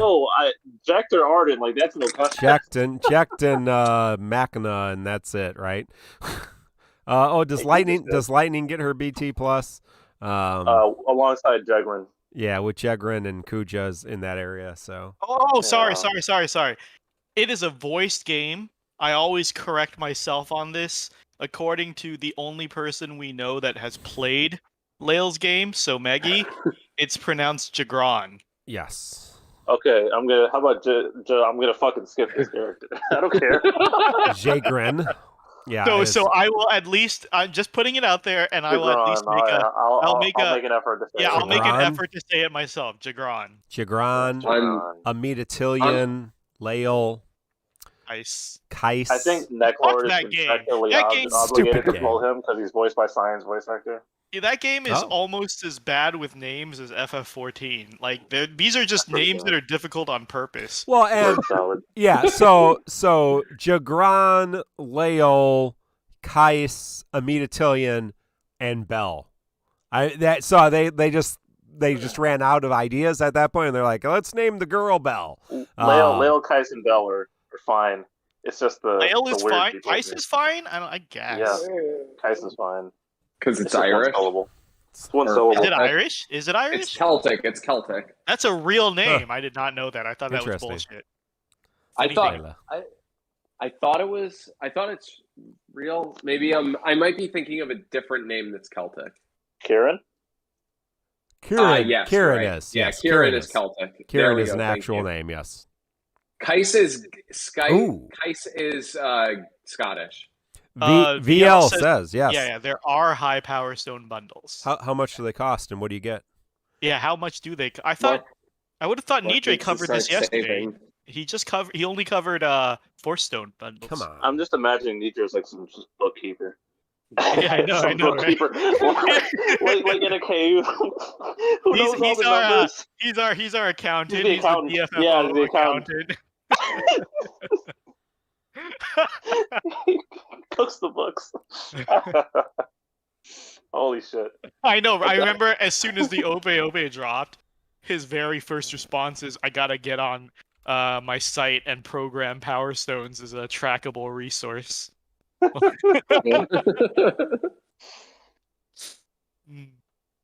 Yeah, I do think, just looking at what Ali Bulko said, like, I feel like the whole free ability use after LD, except LD, and that nonsense, now that Force is included, I feel like it's probably just best to say free use of S1, S2, or AA, and just leave it at that. Okay, so VL says it's 45.20 yen for 4 high power stones. That's the $37 bundle for us in GL. And so 37 for 1 LB of a force weapon. Or 9,000 for 12. So you can. Oh yeah, or $75 for 12. Yeah, okay. So you can spend $75 and fully limit break your force weapon. Good. Yes. Good on you, Squex. That's not insanely unreasonable. Good on you. So I think that's a good move on Squex. Oh, I mean, like monetize it on release. Any other game, yeah. I mean, think about Genshin. Like if you could fully, I forget what they call it in Genshin, but if you could fully constellation. Yeah, if you could fully constellation a character for $75,000 or $75. On site. On site, yeah. Yeah, absolutely. How ridiculous would that be? This is full. The only thing you're missing if you pay for this bundle is 1 Force Stone, which you could get for either doing a Shinryu fight, right? Yeah. There you go, Square. Good on you, Square. Make some money. I really predict their sales going up. Oh yeah, this is going to be a great. Well, especially because if you look in the JP channel, people are just pulling both FRs and max. Yeah, they're going nuts. They're not even getting everything. I'm like, I don't even want one. Right BC now. is the only JP player who literally said, "I'm gonna wait." he's like I've got the resources, the MLB Kane Force right now, but I'm gonna wait. He's the only JP player I've met that fucking said that. Everyone else is going nuts, MLBing the first 2 right off the bat and losing all of their gems and all of their power stones. It's ridiculous. I can go broke. There's always the bullshit fight that pops up. I'll be like, hey, this is it. Easy. What are you guys crying about? It smells like broken here. Everyone in chat is saying like that's not an awful price. People would buy that. People would pretty easily pay $75 to MLB a Force weapon. Yeah, people like me and Mino who are going to have a fully limit broke Kane the first week of Shinryu. Yeah, I'll fucking do it. It's Kane. They got me, man. They got me. They got me. I got to justify not pulling for Theodore because actual Cait is coming. So pulling for Cain's LD now in GL feels like super bad because usually do it anyways. Yeah, you can pull the LD and like you try to like for Zach, right? You'll get the BT, like it repeats and you can get the BT on like an off banner, right? So like it's good. But with the force weapons, like I don't know, is Cain's force is not on Kryle's banner, right? It's just Kryle? Yes. Correct. Yes. So force appears on 2 banners. And I think only for the BT characters. I think only the BT characters' force weapon shows up on 2 banners. Right. And their BT only appears on 1 banner, which is super fucking confusing. Yeah, that's true. Yeah. Yeah. So if you just get the LD, you still need to pull the LD banner in the future with the force weapon on it. So this is actually legit planning. If you're not planning to use a character a lot on their first tuning pass with just LD, like skipping is like finally a viable, reasonable thing to do, I think. Nope, I gotta get Cain LD next month. Yeah, I mean technically what you could do is you could grab Cain's LD early, and then when it comes around, then you could pull Cain's force weapon on the wall BT, right? And then possibly pick up his BT on the rest of the banners in the cycle. It's still possible to split pulls. I'm not saying that's what I'm going to do, but it is possible to go that route for a character you don't give a shit about. So, like, if I don't give a shit about Kieran, if I don't give a shit about like, if I don't give a shit about Tifa, I can pull her LD now, grab her force weapon on a returning BT like Laguna or something, and then maybe hope for a BT down the line or token it, right? This is exactly what Consuelo or whatever wanted, right? He's saying like, please don't put the BT on like certain banners so I don't feel bad by tokening it and then pulling it later, right? Like this is exactly what he wanted. Yeah, and I'm sure he's going to play a year from now. Yeah, he'll be letting us know. He'll still be commenting, even though nobody asked. He'll be letting us know. Oh yeah, he had a interesting comment. I'll have to look here. My phone's turning off, but what did he write? I think I wrote some smart ass reply to him here, but your replies to your comments are hilarious. I just look at them sometimes. Mark is such a jerk. I can be very bad in my comments. I just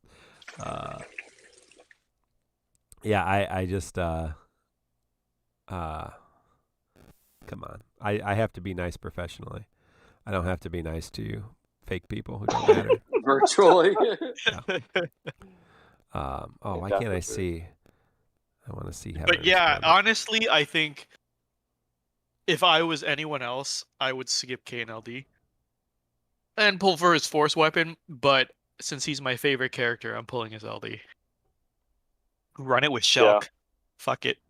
Yeah, I mean it's gonna be fun, especially if you're liking Shelk. That seems good. The only downside is you'll never see Cain, but it's fine. He's there in spirit, like my everyday real life. Yeah. Like. Yes. Night, Zoe. See you later. Oh, good night, Zoe. Zoe's got to go blog. Okay, it's that time of night. Everybody, go blog. Get on your live journal, Zoe, and keep your day. What's that? Doogie Howser did that at the end of every episode. Did his little blog. Does that show hold up? Did I watch it? That's on No, it does not at all. Okay. No. It does not hold up. No, it is. It is atrocious. It is problematic, actually. Yeah, really? No, it is. It does not hold up at all. I did catch an episode within the last couple of years. Yeah, it's rough. Not like Knight Rider rough. Like those kind of shows that I grew up watching. Like those shows are not good. Those shows are bad. Like Knight Rider's real problematic, but yeah, nope. Doogie Howser's pretty rough around the edges. So, what were you saying, BC? Was I saying something? I forgot already. Oh. Yeah. Speaking of inappropriate relationships, Jovial Roger. Yeah, there are some in Doogie Howser. That's for sure. It's okay. He's a genius. But it's okay if you're a teenage boy. That's cool. That's romanticized. Yeah. That's why you watch. I know you watched Invincible, Mark. Yeah. Like adults stuck in children bodies need love too. Oh. That's Monster Girl's whole Oh, arc. that's right. She's yeah. She's older, right. She's constantly talking about how it's hard to have a adult relationship stuck in her body. Right. But she also turns into a monster. So she's not that's always... okay. So only in the monster form. No, I'm saying that the monster helps. Why are we back on this? It helps you disassociate. We only got one reset. We only got one reset. So welcome everybody. Where's the orb? Where's the Lufeni orb? When we welcome everybody. Welcome everybody to the post show. This is episode 173. We're joined by Inkwelder and Black Nero from YouTube. We're gonna be talking about Lufenia Plus. These fights really missed the mark. But there's what else? What's there's only a couple more of these kind of crap fights, right? We got Divine Shiva. Yeah. Ace Haver is gonna eat there, and then there's T6, and that's really it's right. Well, and then I do speculate that some fights might catch some people off guard. But I don't know. I'm not the best judge of them anymore, so I don't even fucking know. I can list some potential this might catch people, but I don't know anymore. Jesus. I think twins will catch people just because I think people are not used to using their friend right away. Yeah, it's unorthodox. Garnet can blow you up from Library if you're not bringing mitigation. Boss Rush being tighter is an adjustment. Shiva is Shiva. Kadaj last chapter is actually kind of restrictive if you don't have Ace, honestly. It's like Ace, Trey, or Maria, I think, are the only ones who can hit that orb. Really? That's it? Jektin like wall, right? If you want to pull for victory. I'm talking about Kadaj last chapter. Oh, I thought you said Shiva, sorry. No, Kadaj. Because it's like +6 on a preemptive trap. Oh, and +2 on a normal trap. Does core work? Yeah, I think core is... Well, actually, core that's might work a tough one. Does Maria's trap add to total HP damage like core's? I don't know. Interesting. I don't think it does. So if core works, that's going to be hilarious. That will be hilarious, yeah. The best global first. Are you on the YouTube stream, BC? Because Koji Yasuda has a question for you. Well, I'm not on there. Oh, okay. You got to read it for me, else I won't see it. I can't. Mark, can you read it for me? I'm not feeling well, so my vision's a little. Oh no! Oh god! What did he say? I don't know. I mean, I was clearly lying. Okay, Guess I'm not going to see it. Yeah. Tag me on Discord if it's that important. I can't. Nice attempt, Koji. I tried to get VC. He's not here. But I was saying the thing. So I was like reflecting really heavily. It's so bad. Mark. It's reflecting. What does it say, Mark? What does it say? I don't know. Mino. Mino's got some. Mino has an uninvited guest in his house. Whose name? Whose name? Yeah. That's good. That's a good one. It's a good one. I'm not BC. You're gonna have to try again on the next ranting hour. That was too obvious. That's pretty funny though. That's pretty funny. Somebody needs to super chat BC's ranting hour. We are 12 years old. Yeah, we're also out of LDs, so be careful. The orb will wipe us, and that's the end of the stream. Sorry. So as I was saying, I reflected a lot on these fights, and honestly, first of all, these are hellish fights, and I had to think more than I ever had to learn these fights. But I was thinking, if I was playing JP and I face checked these fights with no prior knowledge, I'd be pissed. I get it, right? Like, if I didn't have Agrius and I went into this not knowing the mechanics, this would be hella frustrating. But after thoroughly learning the mechanics, which I think most players don't, and I don't blame them, right? Like, not everyone studies the shit out of a fight. The Shelk fight isn't awful. And the Cait fight, you can work with. It's still not a good fight, but you can work with it, right? Like you do have technically options. You have Edward, you have Shantoto, you have Agrius, you have several characters that really can check it. It's still a tedious fucking fight. Yeah. But if this is as bad as it gets, it's only bad because it's a slog more than it's difficult, I would say. Yeah. And if this is as bad as it gets, that's not bad. That's not bad. Yeah. So I'm putting Kadaj's last chapter up there as thing that catches people off guard, because Maria ain't meta. If you're an ace, I mean, a lot of people got aces LD for Transcendence, so that's enough for the orb potentially.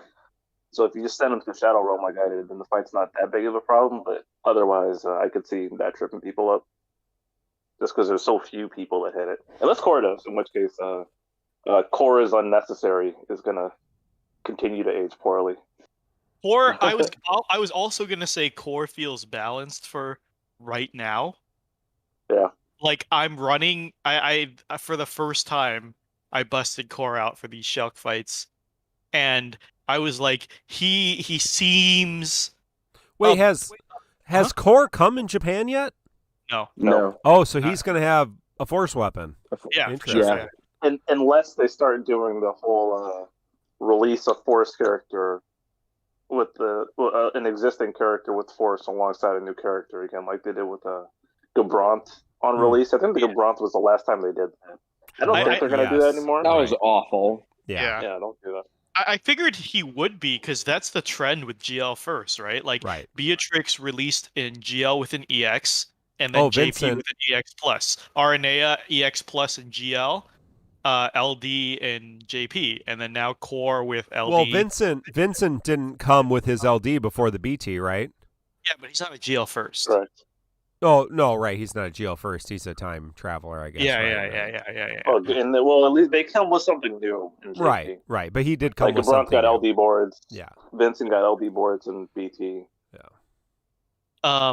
But I was saying, like, I feel like Core is finally balanced. I feel like it's an option to take him over Green Cod at this point. Green Cod might edge him out a bit. Oh, no contest. Yeah. Oh, so I'm saying, like, I finally feel like we're at the point where I don't feel like Core is cheat codes. I feel like I could respect a Core run at this point. I see. Is anyone duoed it with Vayne and Shelk? That's hilarious. The Loop Plus? Yeah. Yikes. That sounds painful. Yeah. 65 turns with Shelk and Vayne. Yeesh. Oh, wow. Agrius friend. Vayne's aura is good enough to support that. I used Vayne. I used Vayne and Shelk with Agrius as the solo support, and they were. Oh, jeez, that sounds awful. But they were both hitting cap the entire time. Wow. I mean, yeah, so I watched a video of the same team that I ran for Shelk, but they swapped Sabin out for Vayne, and Vayne had only LD, and I was really surprised they had the exact same calls as me, and their Agrius was capping their hits, capping damage, and my Agrius was nowhere close. It was for Vayne BT auras? No, not even BT auras, LD, right? No. Yeah, just the LD aura. I was really surprised. You're saying replacing Sabin with Vayne period or with Vayne friend? No, Vayne period. Oh, okay. They ran Vayne LD. It's because I was looking to see how many LD only runs are there, because there aren't that many. Most of the LD only runs have Reigns in them. One of them has Vayne in them. Yeah. So that's what I was looking for, and I found literally the exact same team comp of Agrius Shelk, but they had Vayne instead of Sabin, and I was surprised because who the fuck is running Vayne with just his LD? Like that just sounds Magnol did the whole side. Okay, so speaking of which, props to Raw Life and Magnol because they run their sagas, but they admit their characters are shit. So Raw Life accomplished his goal. I think people were betting that he couldn't do Zidane through the entire vein. Were people betting through it? Betting on it? I don't think people were betting that. I think they just said it's going to be harder. I remember specifically I said, I have specific words were, you're going to be feeling Zidane out of Sen. Oh, no, that was back on Agorist's last chapter. I mean, not Agorist. That was our NES chapter. That was when I said it's going to be tougher, just because if you fuck up the breaks with Zidane and send them too far back, you end up getting blown up. Yeah, but so Magnol ran LD only Vayne throughout Vayne Saga, and he was like, "I did it. It's awful." Like, I don't think he said it was awful.